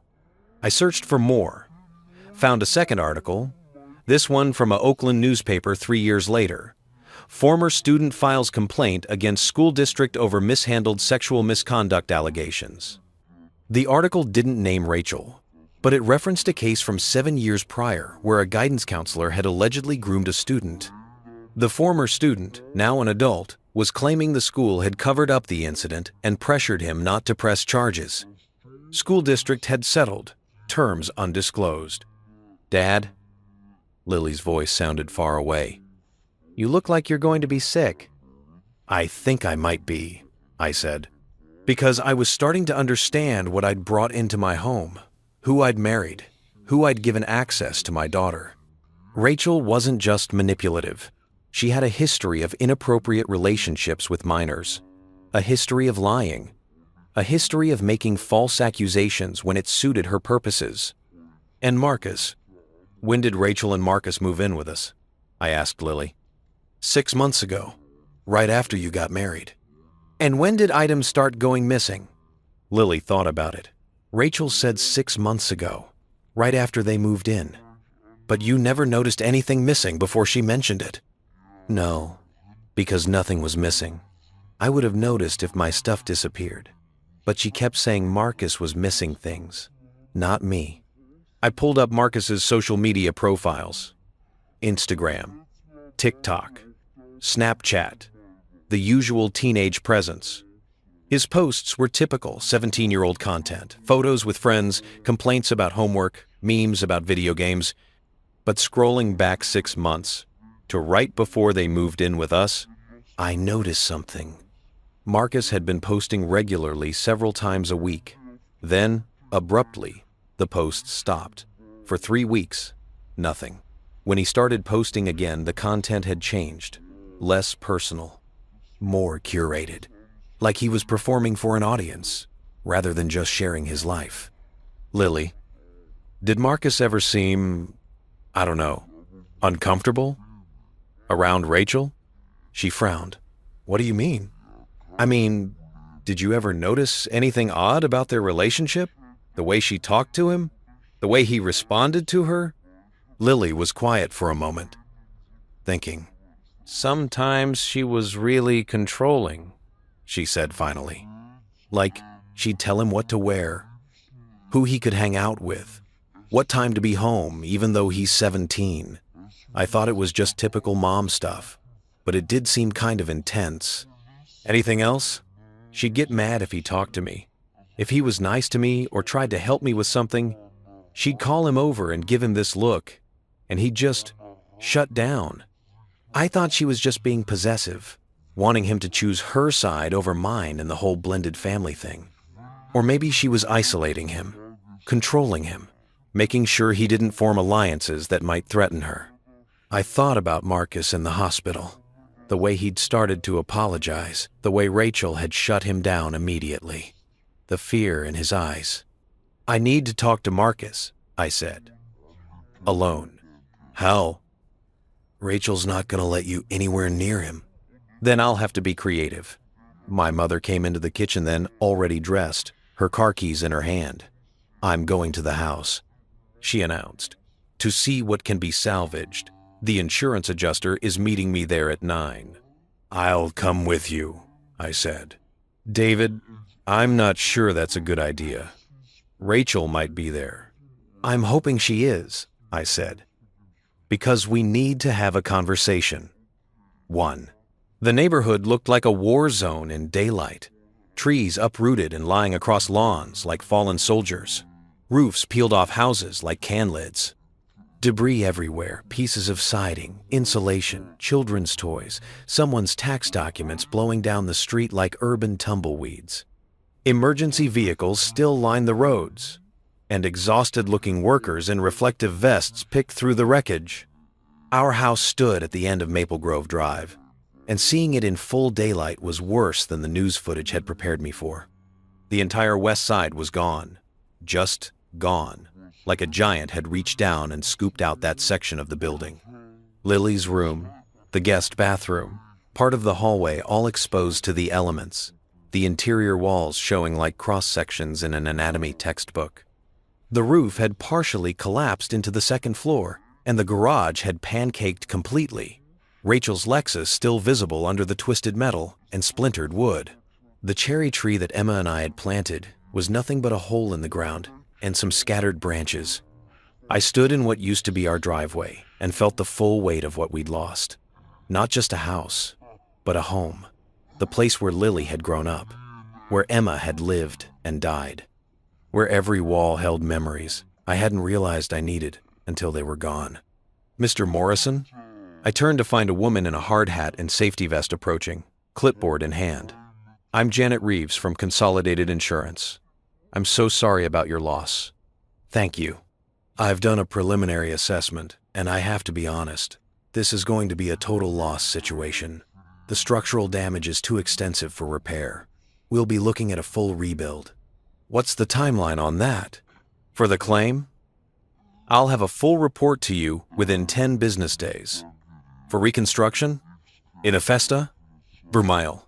In Miles Scene. In Miles Scene. With 1. And explain. In Efesta? With that 1 scene? And explain. Within Miles. And explain." She gestured at the destroyed neighborhood around us. "Could be months. The demand for contractors is going to be unprecedented. Everyone on this street will be rebuilding simultaneously. And in the meantime, you'll need temporary housing. The policy covers that we can arrange for a rental, hotel, whatever you need while the rebuild happens." I nodded, only half listening. I was watching a figure emerge from the side of the house, the side that was still partially intact. Marcus, picking his way carefully through debris, his arm still in its cast. He saw me and froze. I walked toward him before Janet could continue her assessment. "Marcus, we need to talk. We need to talk." He glanced back at the house nervously. "My mom said I shouldn't talk to you." "I'm sure she did, but I think you want to. I think you tried to tell me something at the hospital last night before she stopped you." His jaw worked. He looked so young suddenly, standing there in an oversized hoodie with his broken arm and his stitched forehead, looking everywhere except at me. "I'm sorry," he said quietly. "I'm really sorry about all of this." "Sorry for what, Marcus? What did you do?" "I didn't." He stopped, started again. "I didn't want any of this to happen. I told her it was too much, but she said we didn't have a choice. She said we needed the money." My heart was pounding. "What money?" Marcus looked at me then, really looked at me, and I saw something break in his expression. Relief, maybe, or exhaustion. The look of someone who'd been carrying a secret too heavy for their shoulders. The insurance money, he said. She said if the house was destroyed and Lily was proven to be dangerous, a thief who was destroying the family, then you'd have to choose. And if you chose Lily, which she knew you would, then she'd get half of everything in the divorce. Maybe more, because she could argue she was the victim. The pieces fell into place with sickening clarity. She planned this, I said. The accusations, the planted evidence. She knew about the tornado warnings. She knew the house was in the path.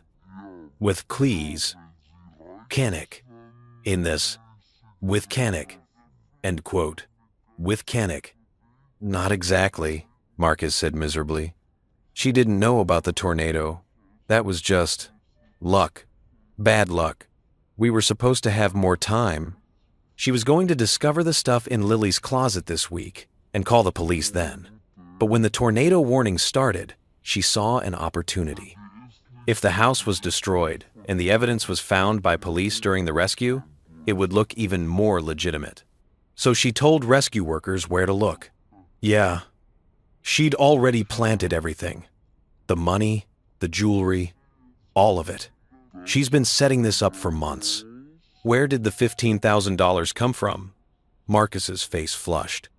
Her savings, money she'd been keeping separate from your joint accounts. She withdrew it in cash over several weeks so it wouldn't look suspicious. And the jewelry? The electronics? She bought them, used her credit card, then reported them as stolen items that Lily had taken. She was planning to claim them on insurance once the theft was proven. I felt like I might vomit. Why, Marcus? Why would your mother do this? He looked at me with something like pity. Because she's done it before. The last guy she married, before we moved here, she did the same thing. Framed his daughter for theft, got a huge settlement in the divorce. That's how we've been living for the past 5 years. She finds widowers with assets, marries them quickly, then manufactures a crisis that ends in divorce and a payout. That's fraud. I know. Tears were streaming down his face now. I know it is, and I've tried to stop her. I tried to tell her this was wrong, that your family didn't deserve this. But she said if I didn't help her, if I didn't back up her story, she'd tell people about San Francisco, about what happened with my teacher there. I went very still. What happened in San Francisco, Marcus? Nothing, he said quickly. Too quickly. I mean, something happened, but not what people think. Not what she told you probably already found. Tell me the truth. He wiped his face with his good hand. There was a guidance counselor. She got too involved with students. With me, specifically. My mom found out and threatened to report her unless the school paid us to go away. They did. $30,000 and a sealed settlement agreement. Then we moved here, and she used that money to make herself look financially stable while she searched for her next target. Me. You, he agreed miserably. And I went along with it because she's my mom and she said we needed the money and I was too scared to say no. But Mr. Morrison, I swear I didn't know she'd take it this far. I didn't know she'd frame Lily like this. When she told me to say I saw Lily stealing from me, I thought it would just be a family argument, not this. Not police and investigations and potentially destroying your daughter's life. I looked at this 17-year-old boy who'd been weaponized by his mother, and I felt something shift in my chest. Anger, yes, but also a terrible sympathy. Because Marcus was a victim too. Just a different kind. Where's your mother now? I asked. Still at the hospital. They wanted to keep her overnight for observation because of the head injury. But she's being discharged this afternoon. Good, I said. That gives us time. Time for what? Time for you to tell the truth to the police. Time for you to give a statement about what your mother did. Time to end this before it destroys anyone else. Marcus looked terrified. She'll never forgive me. Maybe not, I said. But your forgiveness of yourself matters more." He stood there for a long moment. This kid, who'd been forced to choose between honesty and loyalty, between doing right and protecting the only parent he had left. Finally, he nodded. "Okay," he said. "I'll tell them everything." We recorded everything. Not in some dramatic confrontation, not with hidden cameras or dramatic reveals.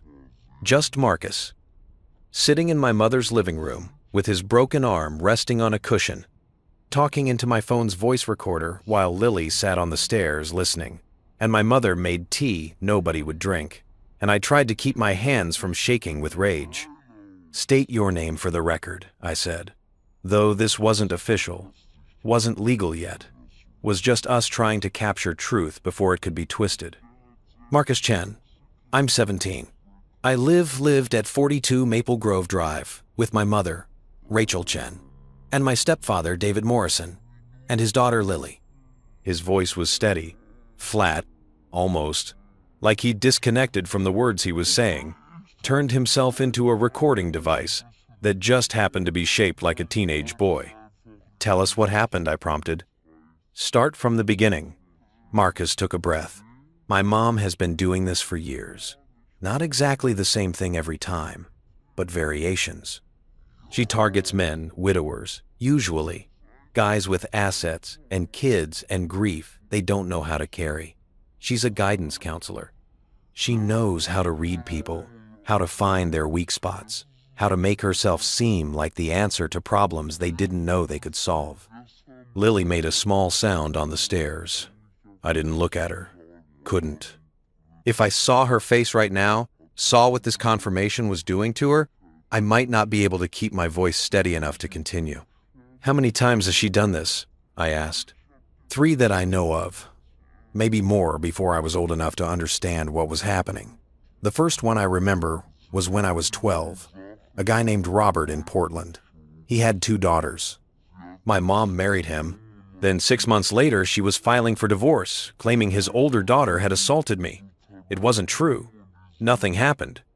But she manufactured evidence, ripped my shirt, gave me a black eye herself, and said his daughter did it. Robert chose his daughter, obviously, and my mom got a settlement. Not huge, but enough." "Jesus," my mother whispered from the kitchen. "The second was in San Francisco.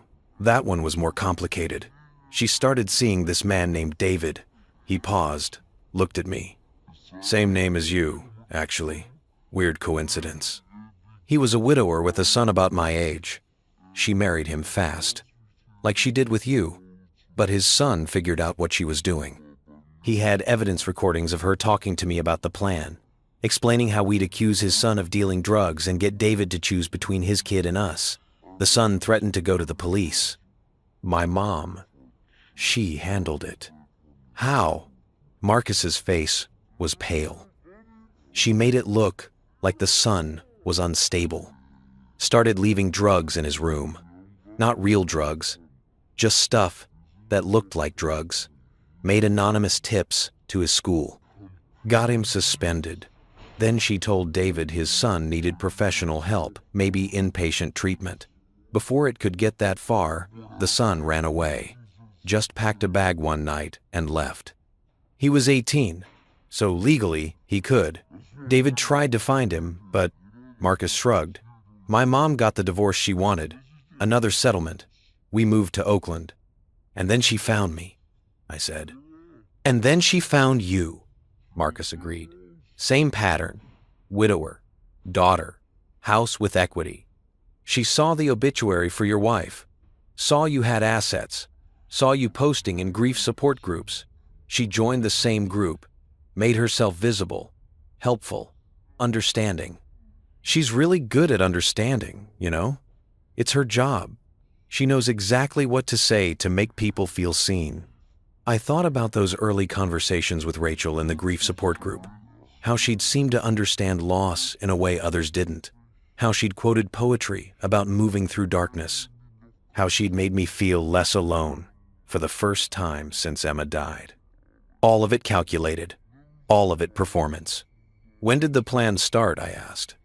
Before the wedding, Marcus said, she told me we'd have to be careful with this one because your daughter was older 15 instead of 12 or 13 and might be harder to frame.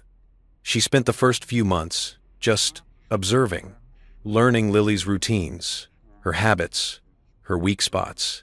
She noticed that Lily resented us being there, which was normal, but my mom could use it. She started documenting everything.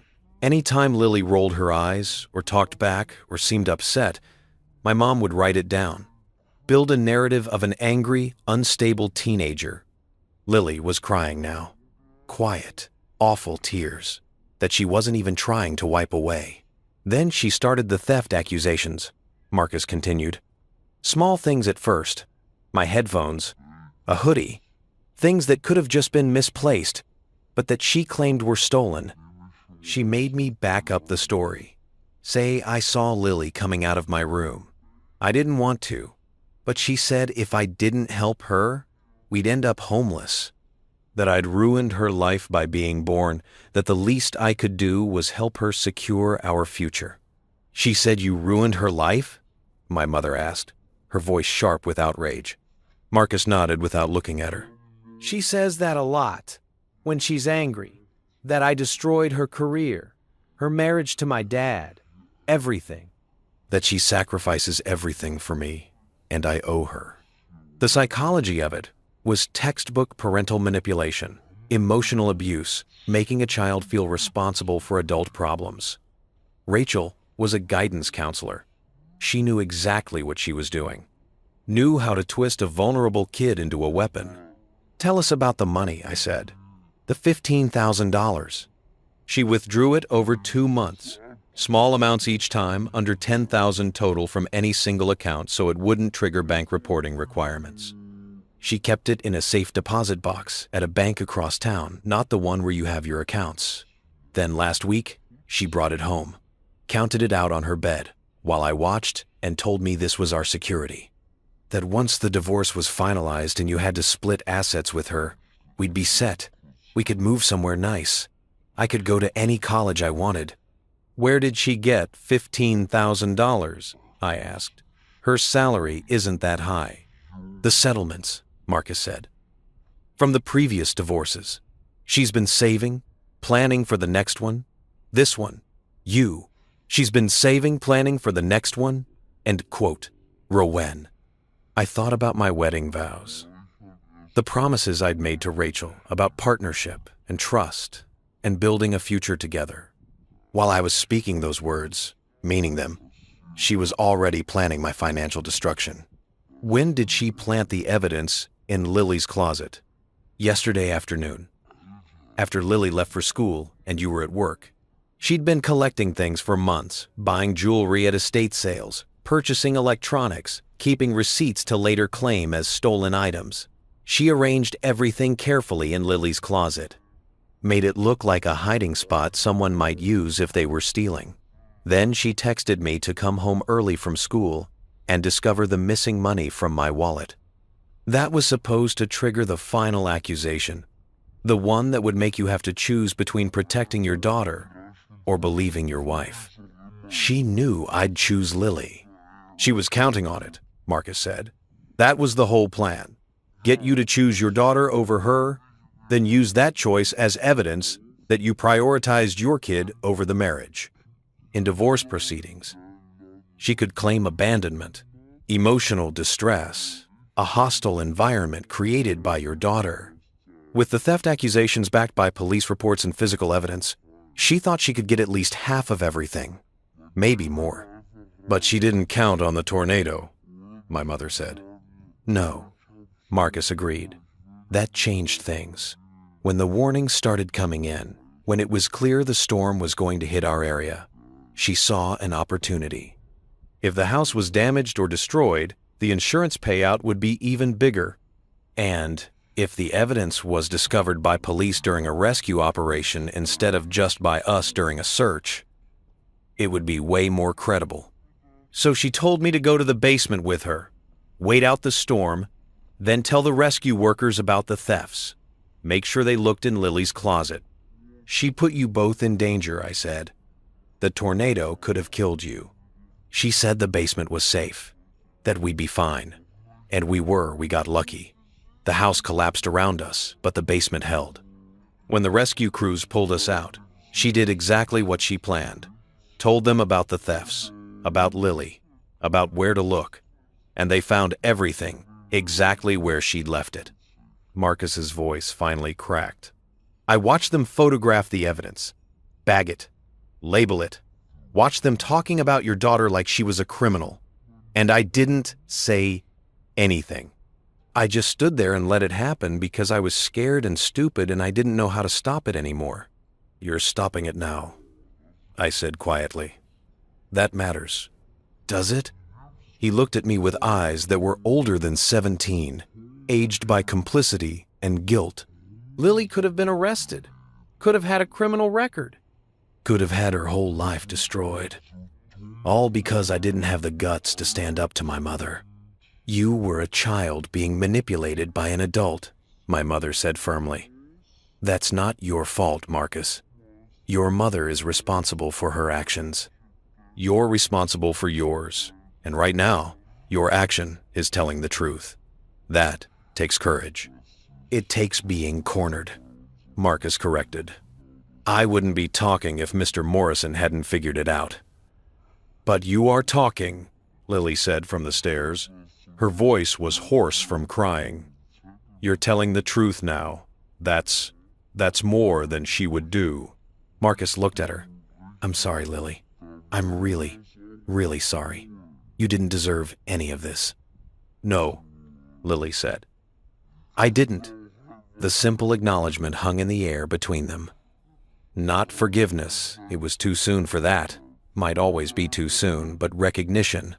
Two kids who'd been caught in an adult's web of manipulation, both damaged by it, both trying to find their way out. We took Marcus to the police station at noon. Detective Chen was their appropriate irony that she shared a last name with our accusers along with Sergeant Patterson. They listened to Marcus's recorded statement, then had him repeated on video with a lawyer present, not his mother's lawyer. A public defender we'd requested, someone with no stake in protecting Rachel's interests. Marcus told them everything about the pattern of previous marriages and fraudulent accusations, about the manufactured evidence, about his mother's explicit instructions to frame Lily for theft, about the tornado opportunity and the deliberate direction of police to search Lily's closet. Detective Chen's expression grew harder with each revelation. This is a serious accusation, she said when Marcus finished.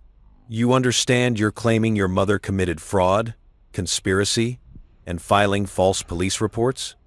I understand, Marcus said, and I'm saying she did all of those things.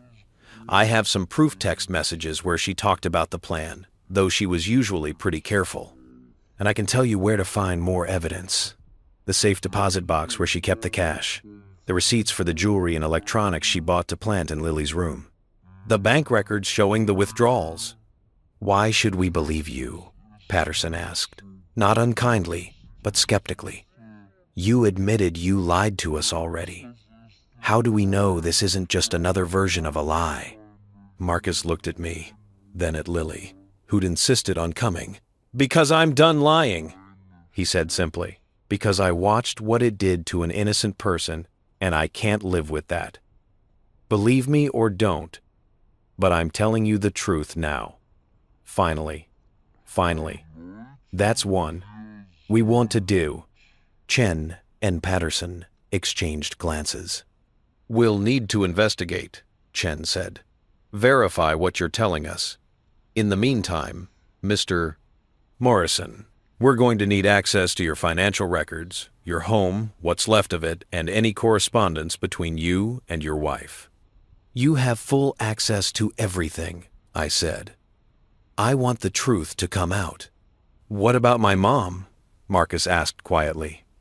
What happens to her? If what you're telling us is accurate, Chen said, she'll be arrested and charged. Insurance fraud is a felony. False reporting is a crime. Depending on what else we find, there could be additional charges. Conspiracy, theft by deception. She'll be looking at significant jail time if convicted. Marcus, nodded slowly. He looked sick, but also relieved, like he'd been holding his breath for years and was finally allowed to exhale. "And what about me?" he asked.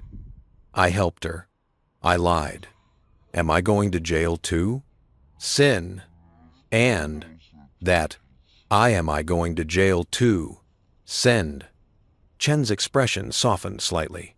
You're a minor who was being coerced by a parent. That's mitigating. We'll need to talk to the DA, but my guess is you'll be treated as a witness rather than an accomplice, especially since you're coming forward voluntarily. You might need to testify against your mother. Are you prepared to do that? Yes, Marcus said, without hesitation. I'll testify to whatever you need. We left the police station at 3 p.m. with instructions not to contact Rachel, not to discuss the case publicly, not to leave town.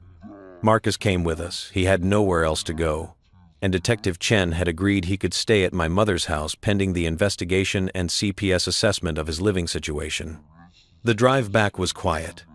Marcus stared out the window at the world that looked different now that he'd told the truth.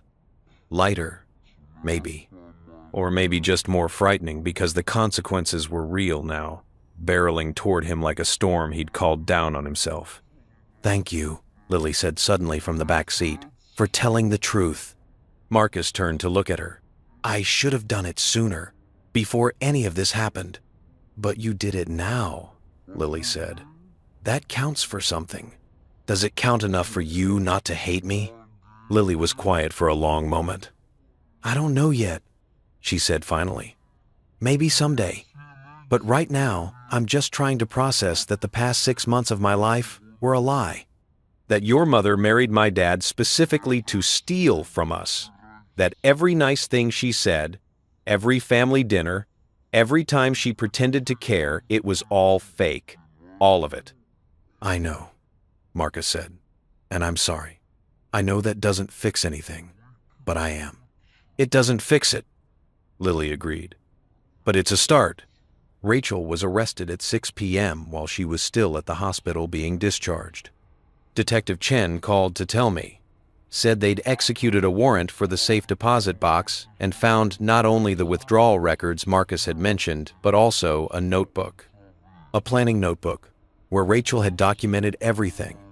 Her strategy for approaching me, observations about Lily's behavior she could use against her, calculations about the house's value and potential insurance payout, even notes about timing the accusations to coincide with moments when I'd be most vulnerable. It's like reading a military operation plan, Chen said, and I could hear the disgust in her voice. She treated your family like a target to acquire. I've seen a lot of things in this job, Mr. Morrison, but this is calculated in a way that's genuinely disturbing. What happens now? I asked. She's being charged with insurance fraud, filing false police reports, fraud by deception, and conspiracy. The DA is also considering charges related to the previous incidents Marcus mentioned. We've reached out to police departments in Portland, San Francisco, and Oakland. If we can establish a pattern of this behavior, she's looking at 15 to 20 years. 15 to 20 years. The number felt abstract. How do you quantify the damage Rachel had done? The families she'd destroyed, the children she'd manipulated, the trust she'd weaponized. All charges against Lily are dropped, obviously, Chen continued. We're issuing a formal statement clearing her of any wrongdoing. I'm sorry we put her through that, Mr. Morrison. We should have looked closer at the evidence from the start. You couldn't have known, I said, though part of me was still angry they'd been so ready to believe a child was guilty. We should have, Chen said. That's on us. But for what it's worth, your daughter has been completely exonerated. This won't appear on any records, won't affect her future in any way. After we hung up, I went to find Lily. She was in the guest room, sitting on the bed with her phone, scrolling through something. When I came in, she looked up with red-rimmed eyes. It's over, I said. Rachel's been arrested. All charges against you are dropped. You're clear. Lily nodded slowly. Detective Chen texted me. She said they found Rachel's notebook. All the plans. All the lies. She looked down at her phone. I should feel relieved, right? I should feel vindicated. But you don't? I feel. She struggled for the word. Empty. Like our whole family was fake. Your marriage was fake. The past 6 months of my life were just set dressing in someone else's con. How do I process that? I sat down next to her on the bed. I don't know, sweetheart. I'm trying to figure that out myself. Do you think you'll ever trust anyone again? She asked. After this? It was a good question. The kind that didn't have easy answers.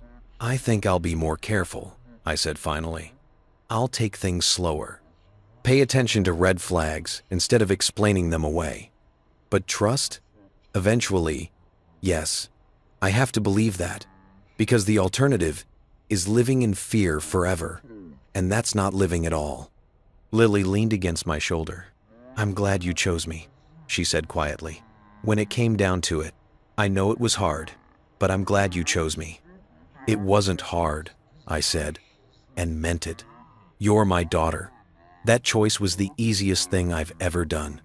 We sat there together as the sun set outside the window, two survivors of someone else's war, trying to figure out how to build something new from the rubble of what we'd lost. The cherry tree was gone.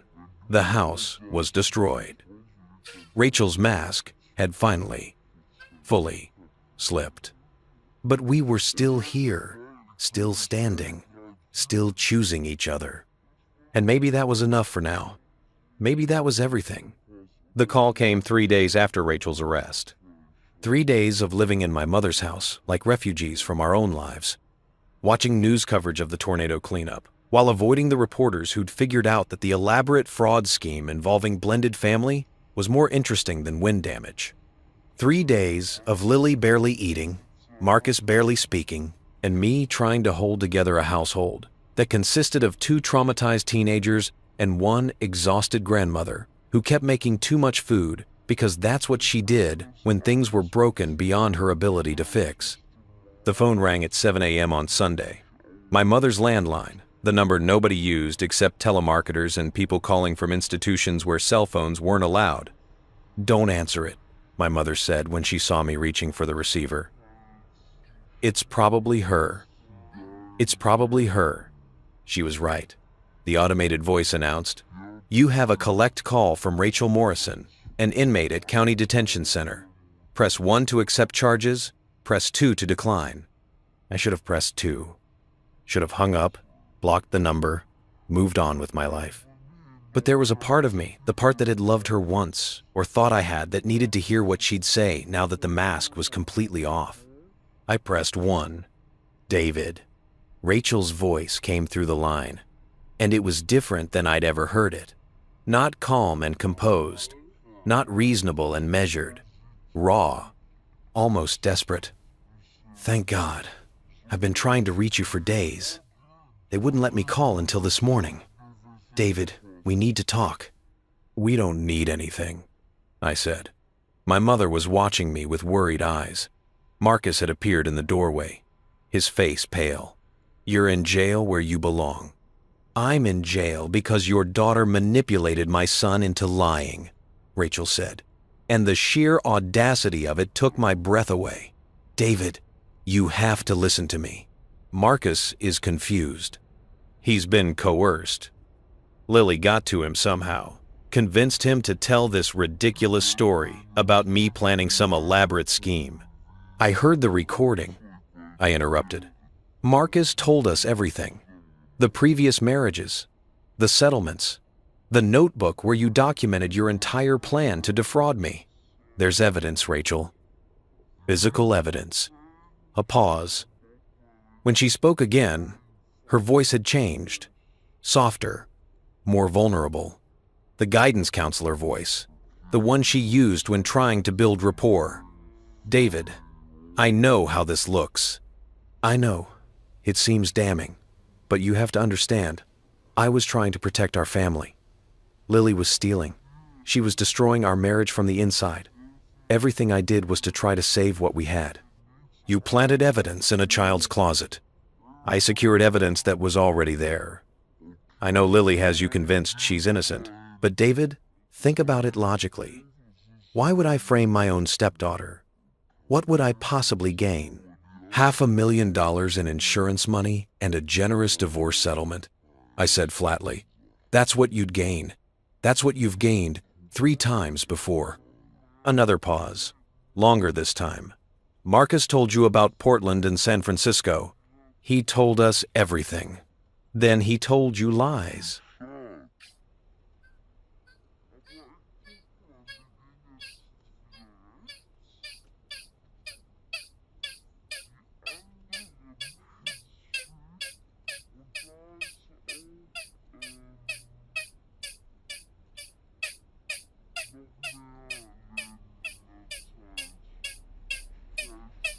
And now there was anger creeping into her voice. Lies that Lily probably helped him construct. David, I know you want to believe your daughter is perfect, that she couldn't possibly be manipulative or cruel, but she's played you. She's turned my own son against me. Your son, who you emotionally abused for years. Your son, who you forced to lie and manipulate on your behalf. Your son, who you told, ruined your life. I never said that.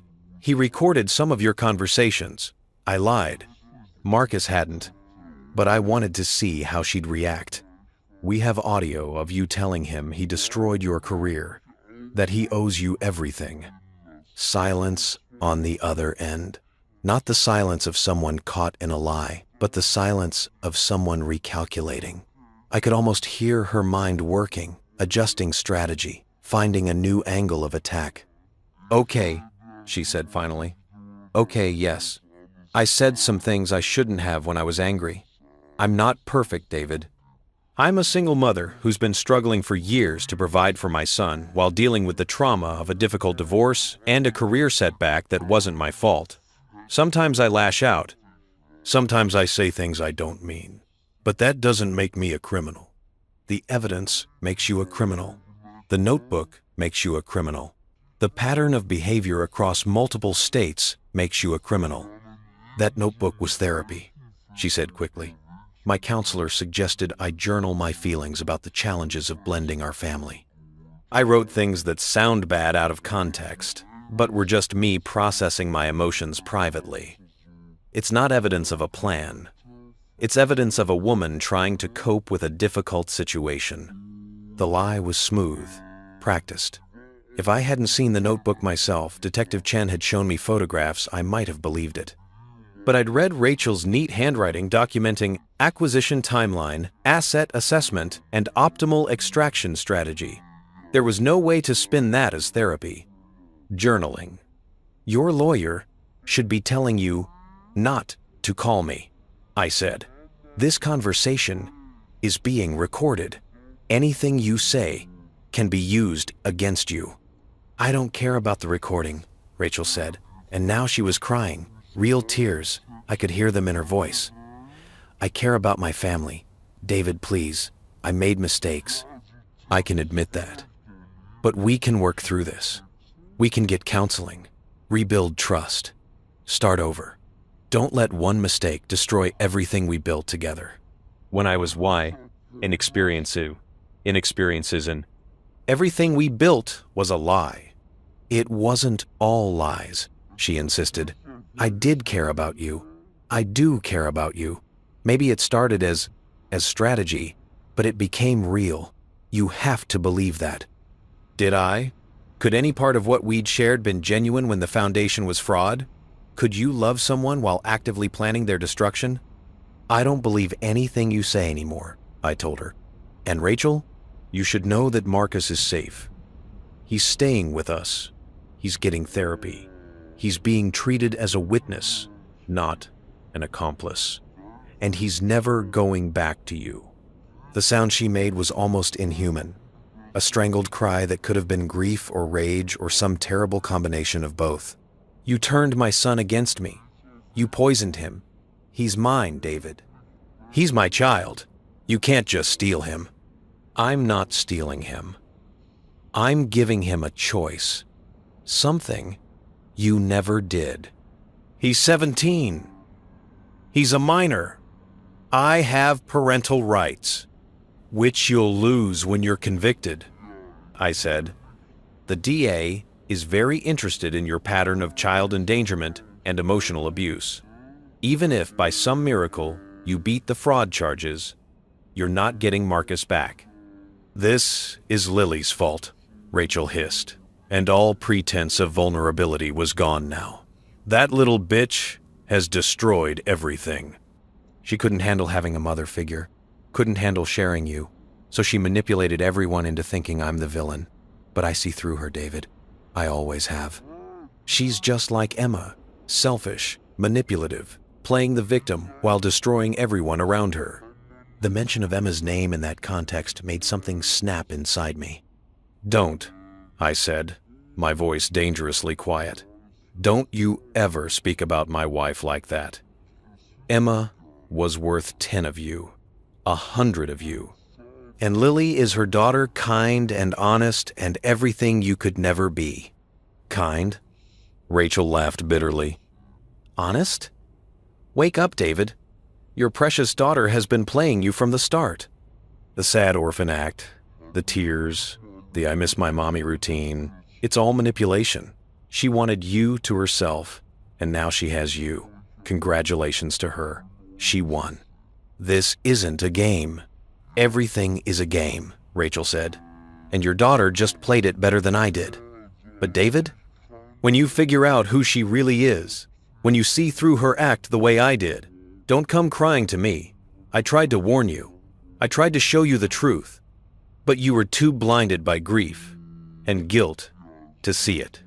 I'm hanging up now, I said. David, wait. Goodbye, Rachel. I pressed the button to end the call and stood there holding the receiver, my hand shaking. My mother touched my shoulder gently. You okay? No, I said honestly. But I will be. All men. Marcus was still in the doorway. She tried to make you doubt Lily, he said quietly. That's what she does. When she's cornered, when she knows she's lost, she tries to turn everyone against each other, make you question everything. I know, I said, and it won't work. But later, alone in the guest room, while everyone else was asleep, I found myself thinking about Rachel's words. Not because I believed them, but because they'd found the smallest crack in my certainty and wedged themselves in. Had I been blind? Not to Rachel. I knew now what she was, knew the depth of her deception. But blind to Lily? Had I failed to see my daughter clearly because I was so desperate to believe she was just like Emma, uncomplicated and good? No, I pushed the thought away as soon as it formed. That was Rachel's poison, trying to work even from a jail cell. Lily was my daughter. I knew her. And knowing someone, truly knowing them, meant trusting them even when someone tried to plant doubt. I wouldn't let Rachel win, not even in my own head. The media found us on Monday. A reporter from the local news station somehow figured out we were staying at my mother's house and showed up at 7 a.m. with a camera crew. My mother met them at the door in her bathrobe and told them in no uncertain terms that if they didn't get off her property immediately, she'd call the police, and then her late husband's shotgun would have something to say about trespassing. They left, but others came. By noon, there were 3 news vans parked on the street, reporters doing stand-ups in front of my mother's house talking about the shocking fraud case that's rocked this quiet community. Detective Chen called to apologize. The arrest report is public record, she said. Once the media got hold of it and saw the details, blended family, tornado, planted evidence, it became irresistible. I'm sorry. I know this is the last thing you need right now. Can they force us to talk to them? No. You have no obligation to speak to media. In fact, I'd recommend you don't. Anything you say could potentially be used in the trial. Let your lawyer handle any press inquiries. We didn't have a lawyer yet. Not for us. Anyway, Marcus had his public defender, and Rachel had hired some expensive attorney from the city who specialized in white-collar crime. But Lily and I were technically victims, not defendants. And nobody had told us we needed representation. Should we get a lawyer? I asked. Probably, Chen said.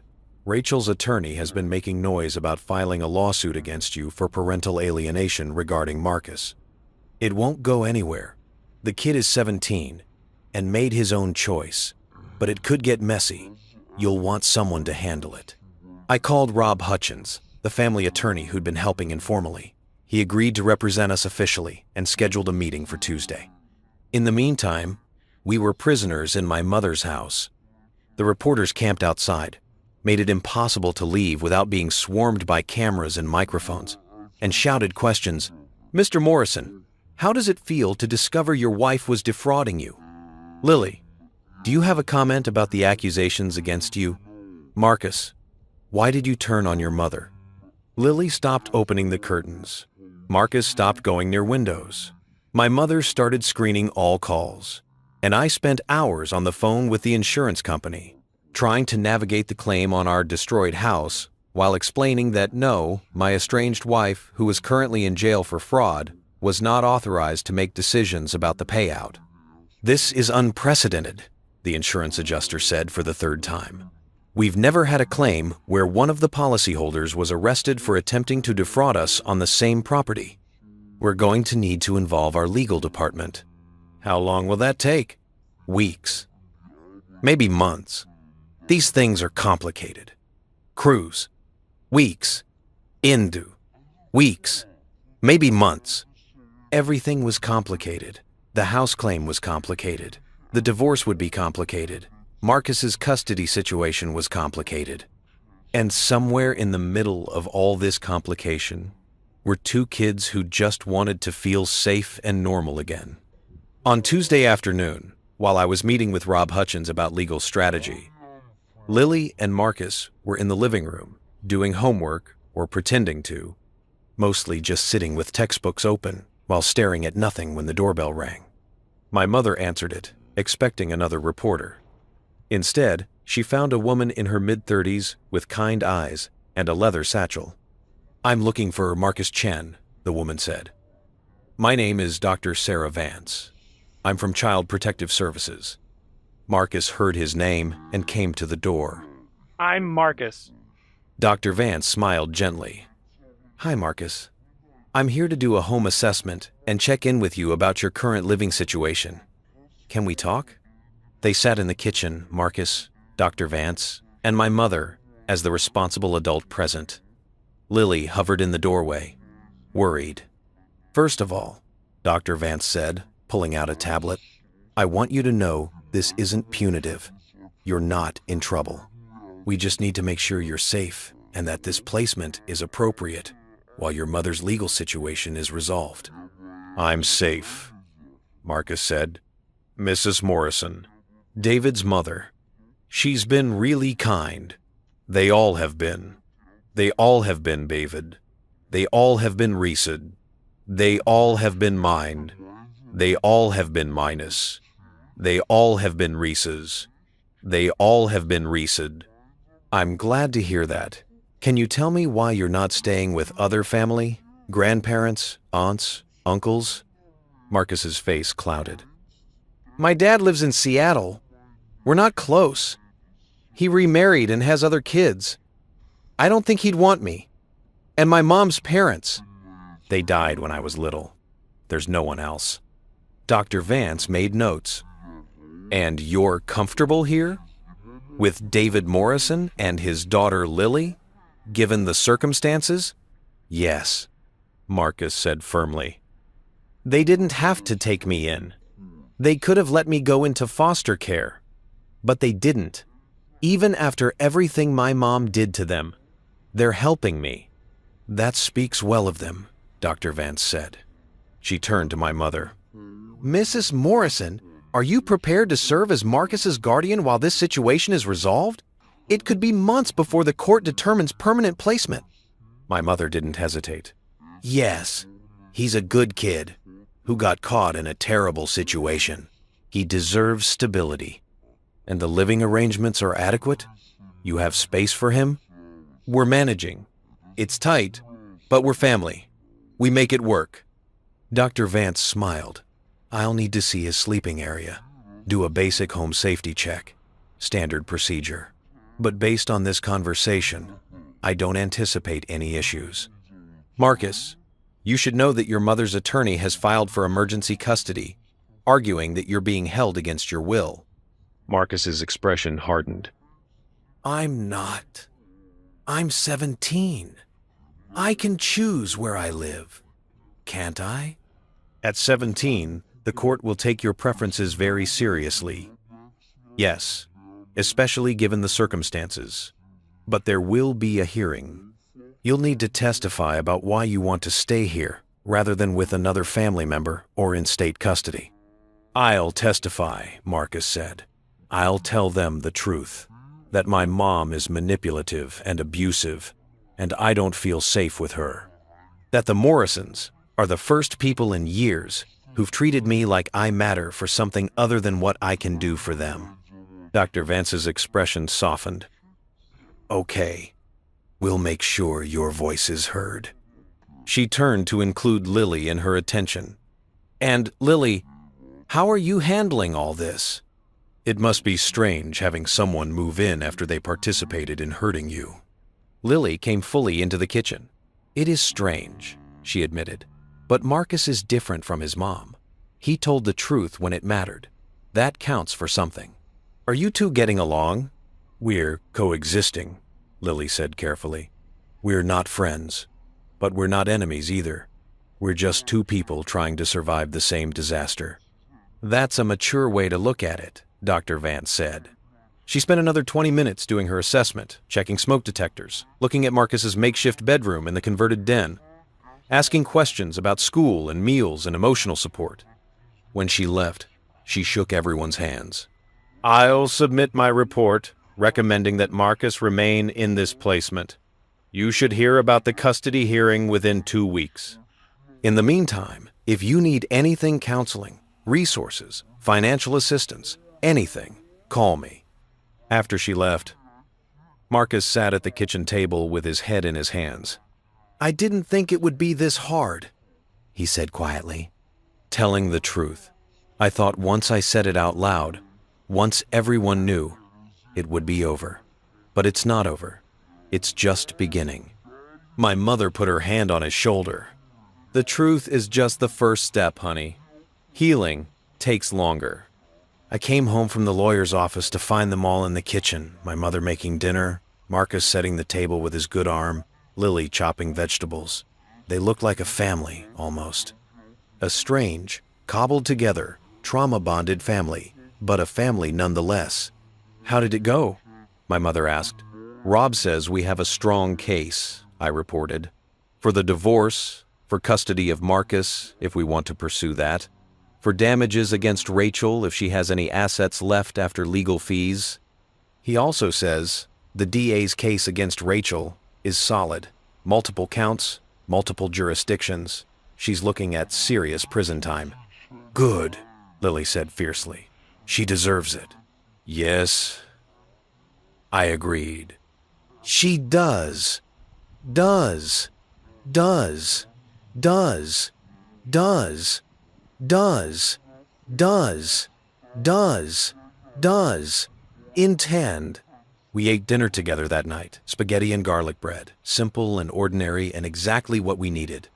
Afterward, Marcus helped with dishes while Lily did homework, and my mother watched Wheel of Fortune with the volume too loud. Normal, or as close to normal as we could manage while living in limbo, waiting for trials and hearings and decisions about the future. Later, when the kids were in bed and my mother had retired to her room, I sat alone in the dark living room and thought about Rachel's phone call, about her accusations against Lily, about the poison she was still trying to spread from behind bars. And I thought about Emma, what she would make of all this. Whether she would be proud of how I'd handled it or disappointed that I'd put Lily in danger in the first place by marrying someone without truly knowing them. I'm sorry, I whispered to the darkness, to the ghost of my first wife who still lived in my heart. I'm sorry I tried to replace you. I'm sorry I didn't protect our daughter better. There was no answer, of course. There never was. Emma was gone, and I was here.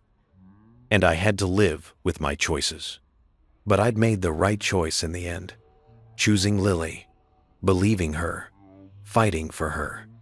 That had to count for something. That had to be enough. The detective called on Wednesday morning with news that made my coffee taste like ash. We found another victim, Detective Chen said without preamble.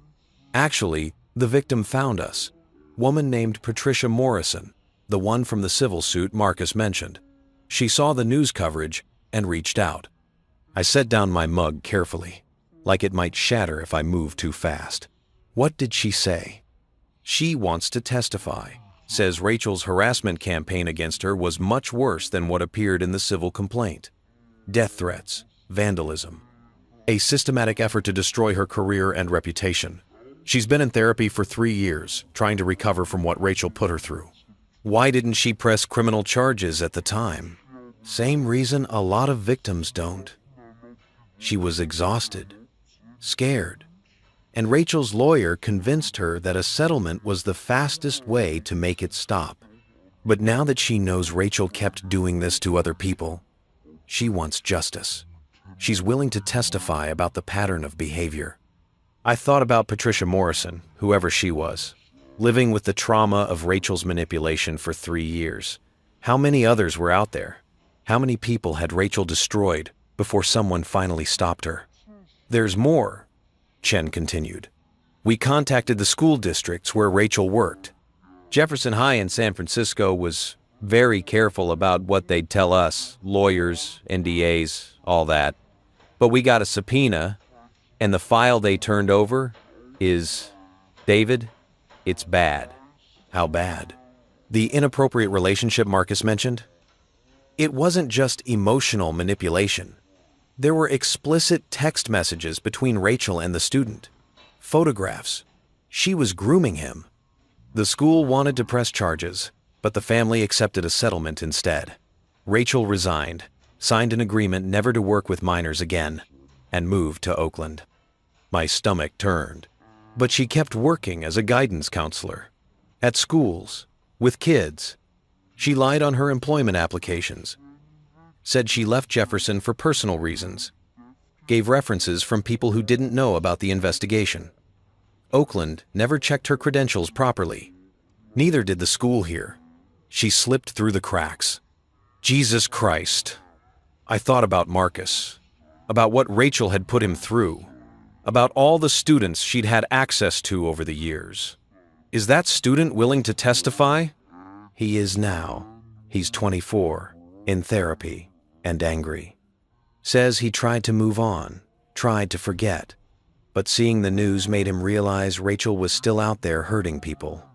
He wants to make sure she can't do this anymore. The case against Rachel was becoming a mountain. Fraud, false reporting, child endangerment, violation of employment agreements, potentially statutory charges related to the student in San Francisco. Each new piece of evidence was another nail, and the coffin was getting very full. When's the trial? I asked. DA's pushing for January. 3 months.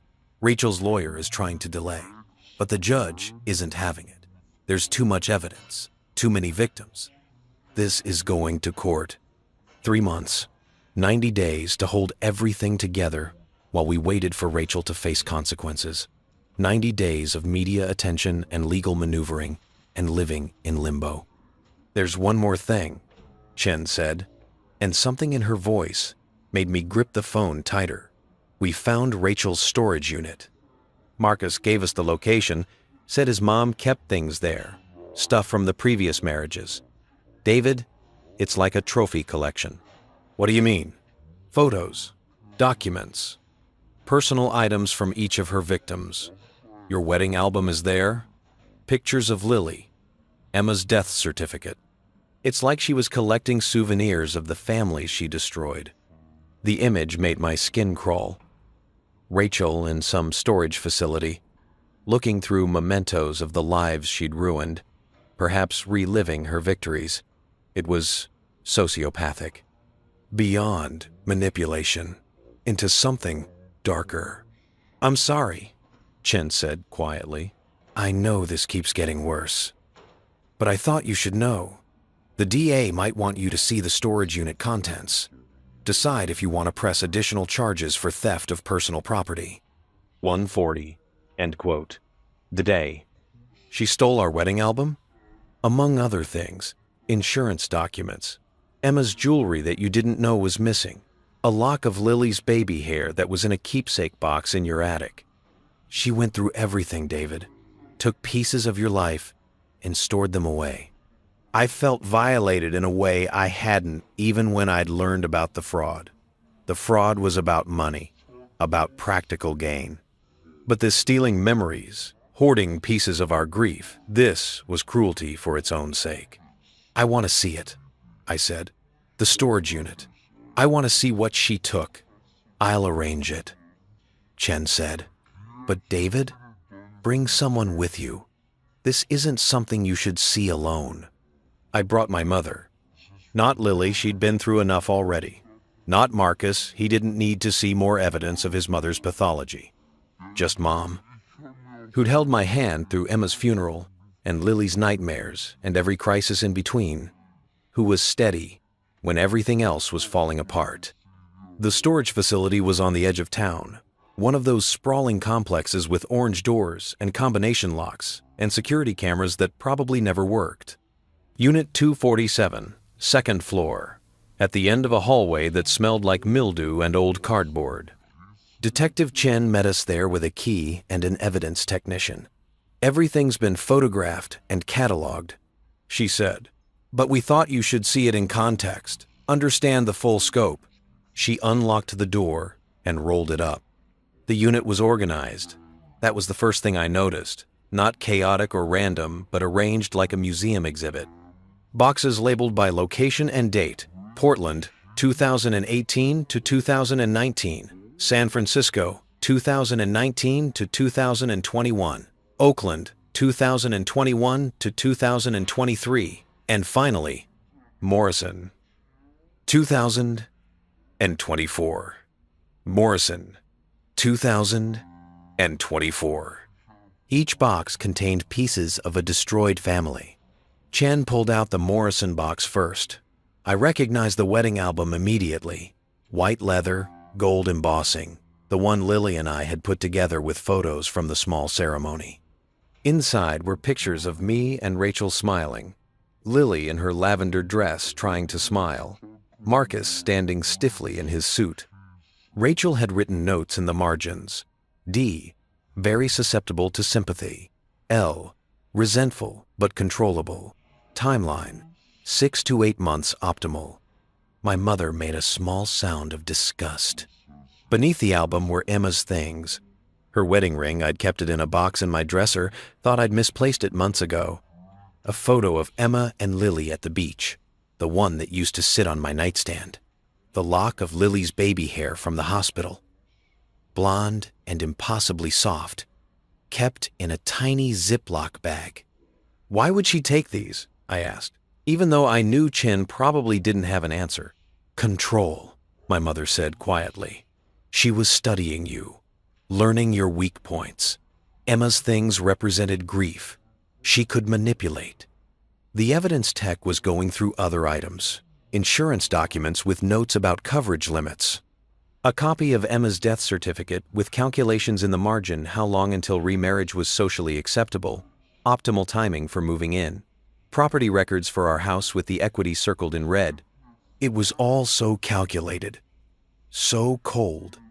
The other boxes are similar, Chen said. Each one contains documentation of her targets, their families, their assets, and personal items. She stole photos, jewelry, things that would cause emotional pain if the victims realized they were missing. I looked at the Portland box. Can I see? Chen nodded. Inside were pictures of a man named Robert with 2 teenage daughters, both smiling at the camera without knowing what was coming. Rachel's notes were similar. Susceptibility assessments, timeline projections, asset calculations.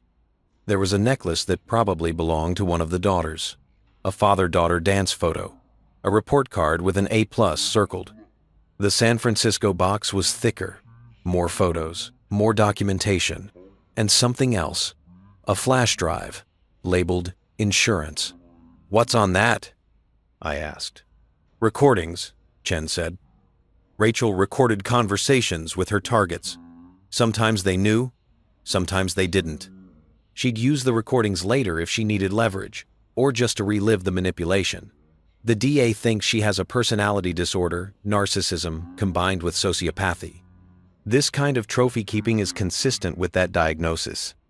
I thought about all the conversations Rachel and I had had, all the intimate moments, the vulnerable admissions about missing Emma, the late-night talks about blending our families.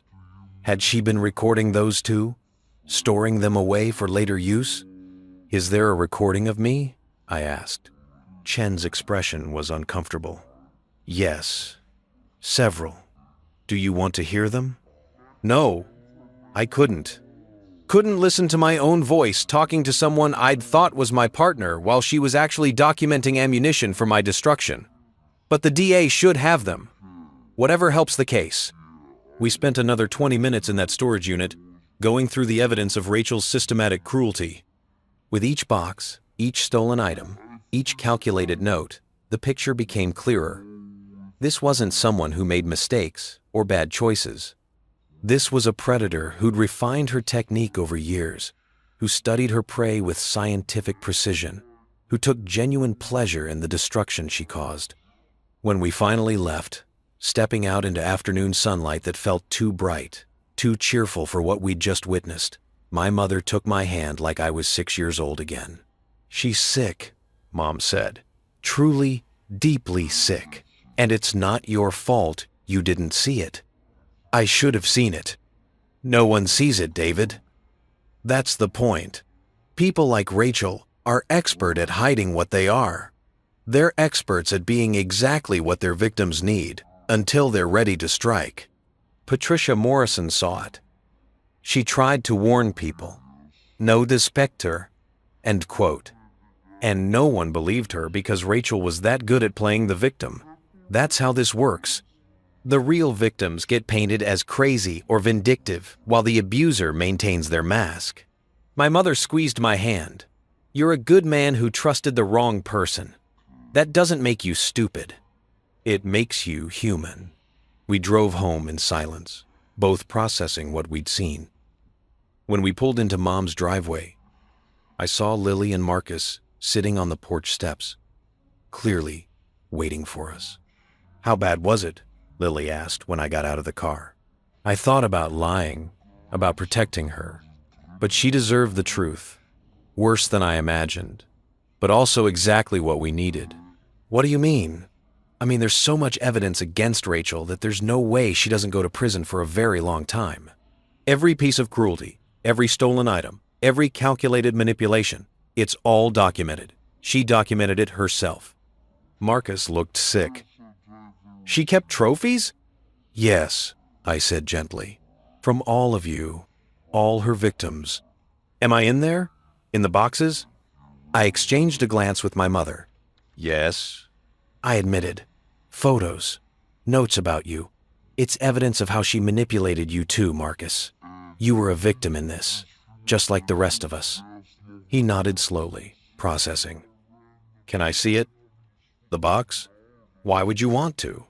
Because I need to understand. I need to see what she saw when she looked at me, whether I was ever her son or just another tool. It was Detective Chen who arranged it 2 days later. Marcus sat in an interview room at the police station with a victim's advocate present and went through the boxes that mentioned him. There were 3: Portland, San Francisco, and Morrison. In each one, Rachel had documented Marcus's usefulness. M, compliant, easily guilted into cooperation. M, perfect witness, vulnerable, believable. M, increasingly resistant, but manageable, with emotional leverage. When Marcus came out of that room, his face was pale, but set with determination. I want to testify, he told Chen. Not just about Mr. Morrison and Lily, about all of it. Portland, San Francisco, Oakland, every family she destroyed. I want to tell the jury exactly what she is. The custody hearing happened on a gray Thursday in late October. We sat in a courtroom that was too formal for what felt like such a personal decision. Marcus's future, where he'd live, who would care for him until he turned 18 in 8 months. Rachel attended via video from the detention center, her face on a screen, her lawyer beside her in person making arguments about maternal rights and temporary insanity and the undue influence of the Morrison family. The judge was a woman in her 60s named Harriet Chen, no relation to Marcus or Rachel, who'd seen everything in her 30 years on the bench and had a reputation for cutting through bullshit with surgical precision. "Let me make sure I understand," Judge Chen said, looking over her reading glasses at Rachel's lawyer. "Your client is currently facing multiple felony charges, including fraud, child endangerment, and filing false reports. She has a documented history of manipulating minors. She emotionally abused her son for years, forcing him to participate in illegal activities, and you're arguing that she should maintain custody? We're arguing for temporary placement with family members while these allegations are resolved," the lawyer said smoothly. "Not with the very people who are pressing charges against his mother. There's a clear conflict of interest. The only family member is Marcus's father in Seattle, who has declined custody," the judge noted. "So you're suggesting foster care?" "If necessary, yes. We believe Marcus has been unduly influenced by the Morrisons, that his testimony against his mother is the result of coercion and manipulation, not his genuine feelings." Judge Chen turned to Marcus. "Young man, would you like to respond to that?" Marcus stood up, even though he didn't need to. "Your Honor, I'm 17 years old. In 8 months, I'll be 18 and can make my own decisions. But right now, I need to stay with people who treat me like a person instead of a tool. The Morrisons didn't have to take me in. After everything my mom did to them, they could have let me go into the system. But they didn't. They gave me a home, and I want to stay there." "Has anyone pressured you to testify against your mother?" "No, ma'am. I'm testifying because it's the truth. Because I can't live with the lie anymore. My mom hurt a lot of people, and I helped her, and I need to make that right." "Do you feel safe with the Morrisons?" "Yes, safer than I've felt in years." Judge Chen made notes. "Dr. Vance, what's CPS's recommendation?" The social worker stood. "We recommend Marcus remain in his current placement. The home assessment was excellent. Marcus is attending school, seeing a therapist, and showing significant improvement in emotional stability. Removing him would be traumatic and counterproductive." "What about the conflict of interest concern?" "We believe Marcus's welfare supersedes any potential conflict. He's a victim in this case, not a perpetrator. Placing him with people who understand that and can provide appropriate support is the priority." Rachel's face on the screen was contorted with rage. "They stole my son," she said, her voice crackling through the speakers. "They poisoned him against me."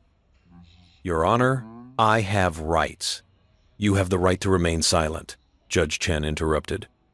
"Which I suggest you exercise before you say something that further damages your case. Counselor, control your client." Rachel's lawyer put his hand over the microphone on his end, speaking to Rachel in tones we couldn't hear. When he uncovered it, he said, "We'd like to request supervised visitation at minimum. Miss Chen has a right to see her son."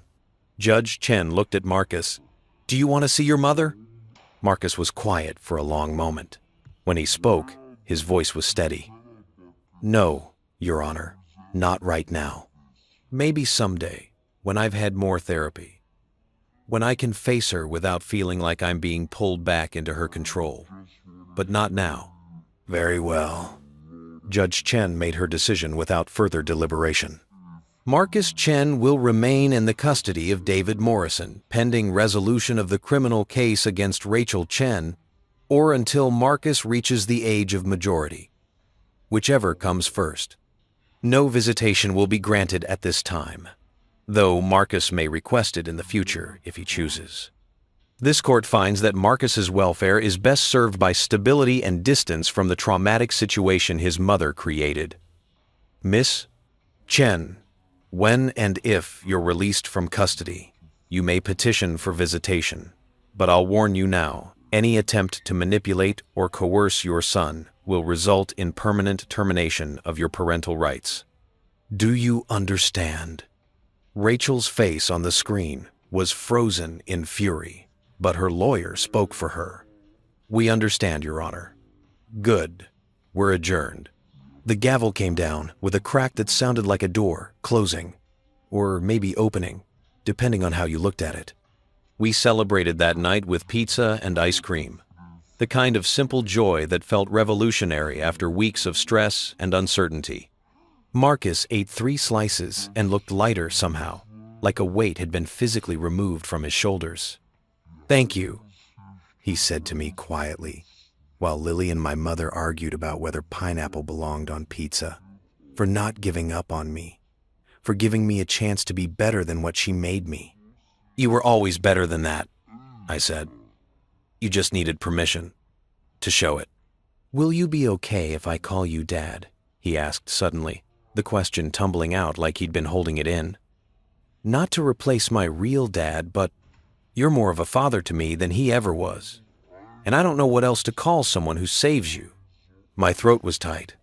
I'd be honored, I managed. Lily had been listening. Does that make us siblings? She asked Marcus. I don't know, Marcus said. What do you want to be? She thought about it. Allies, she decided. People on the same side who survived the same war. Maybe siblings eventually, when it doesn't hurt so much. But allies for now. Allies. Marcus agreed, and they shook on it like a peace treaty being signed. I watched them, these 2 kids who'd been weaponized against each other, who'd been caught in an adult's cruel game, who were choosing to be kind to each other anyway, and felt something loosen in my chest. We were going to be okay. Not today. Maybe. Not tomorrow. But someday. We were going to be okay. The trial began on a Monday in January when the world was still dark at 7 a.m. and frost covered the courthouse steps like accusations made visible. We arrived early. Me, Lily, Marcus, my mother, and found the hallway already packed with people. Patricia Morrison, the neighbor Rachel had terrorized in San Francisco, stood near the water fountain looking nervous. The student from Jefferson High, now a young man named Derek Chen, no relation, sat on a bench with his parents, flanking him like bodyguards. Other faces I didn't recognize, but could guess. More victims, more families, destroyed by Rachel's calculated cruelty. Detective Chen met us at the courtroom doors. Big turnout, she said. The DA thinks that helps. Shows a pattern that's impossible to ignore. Rachel sat at the defense table in a gray suit that made her look smaller, more vulnerable. Her hair was different, shorter, softer, and she wore minimal makeup. The image of a woman broken by circumstances beyond her control, not a predator who'd spent years perfecting her craft. Her lawyer was good. Started his opening statement with sympathy. Rachel Chen is a single mother who made mistakes while trying to protect her son and build a family. Are we really going to destroy her life over misunderstandings and vindictive accusations from people with axes to grind? But the prosecutor was better. This isn't about misunderstandings, she said, holding up the notebook from Rachel's storage unit. A step-by-step guide to identifying vulnerable widowers, insinuating yourself into their lives, manufacturing crises, and extracting maximum financial benefit. Rachel Chen didn't make mistakes. She made choices, calculated, deliberate, repeated choices to harm innocent people for profit. The evidence came out in waves, financial records showing the pattern of settlements, testimony from Patricia Morrison about the harassment campaign, Derek's painful account of the inappropriate relationship, Marcus's steady voice explaining how his mother had used him as a weapon against multiple families. And then it was Lily's turn. She walked to the witness stand in the blue dress my mother had bought her and I watched my daughter, this girl who'd survived her mother's death and her stepmother's betrayal, swear to tell the truth. "Did you ever steal anything from Rachel Chen or Marcus Chen?" the prosecutor asked.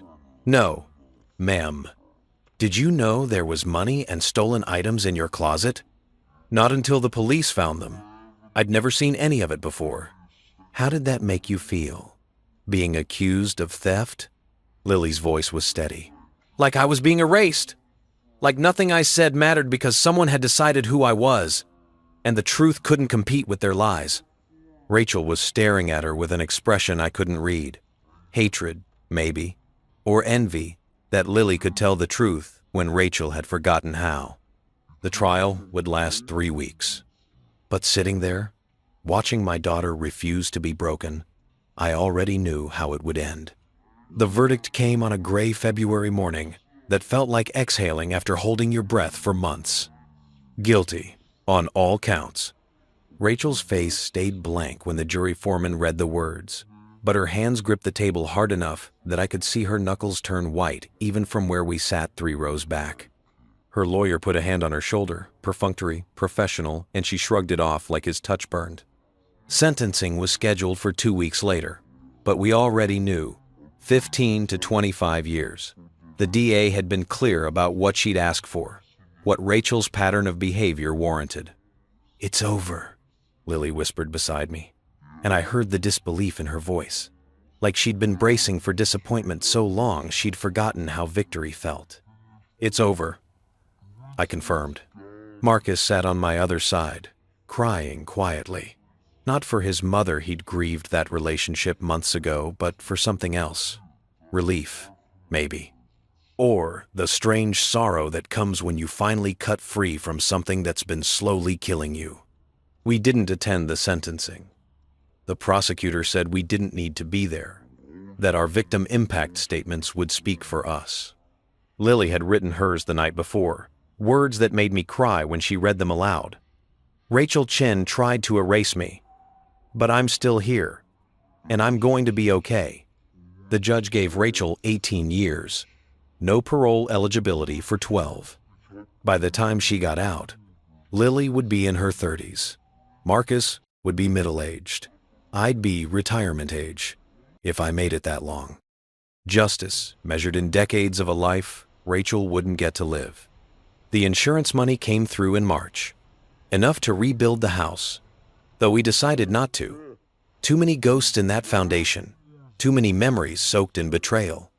Instead, we bought something new, a smaller place closer to my mother, with a backyard big enough for another cherry tree and bedrooms for both kids and space to breathe without feeling like we were walking through a crime scene. Marcus planted the tree himself one-handed, his cast finally off, while Lily held the sapling steady, and I filled in dirt around the roots. "This one's ours," Marcus said. "Not a replacement, just ours." "Ours," Lily agreed. We watered it together, 3 people who'd survived a storm, learning how to grow something new from scorched earth. If you've ever been betrayed by someone you trusted, someone who wore love like camouflage while planning your destruction, I want you to know something. You're allowed to grieve what you thought you had, even if it was never real. You're allowed to be angry at yourself for not seeing it sooner. You're allowed to struggle with trust, but you're also allowed to heal. Because the truth, the real truth that Rachel could never take from us is that not everyone is a predator. Not every kindness is manipulation. Not every new beginning ends in betrayal. Some people are just broken, and some people are whole. The trick is learning which is which, and giving yourself grace while you figure it out. I stood at the window of our new house one evening in April, watching Lily and Marcus throwing a frisbee in the backyard while the cherry tree sapling swayed in spring wind, and I thought about Emma. I got it right this time. I told her ghost, chose our daughter, chose the truth, chose healing over hiding. The sunset painted the sky in colors that looked like hope. Gold and pink and the kind of blue that comes after storms. And for the first time in 2 years, I believed tomorrow might be better than today. Not because the past was erased, but because we'd survived it. And survival, I was learning, was its own kind of victory.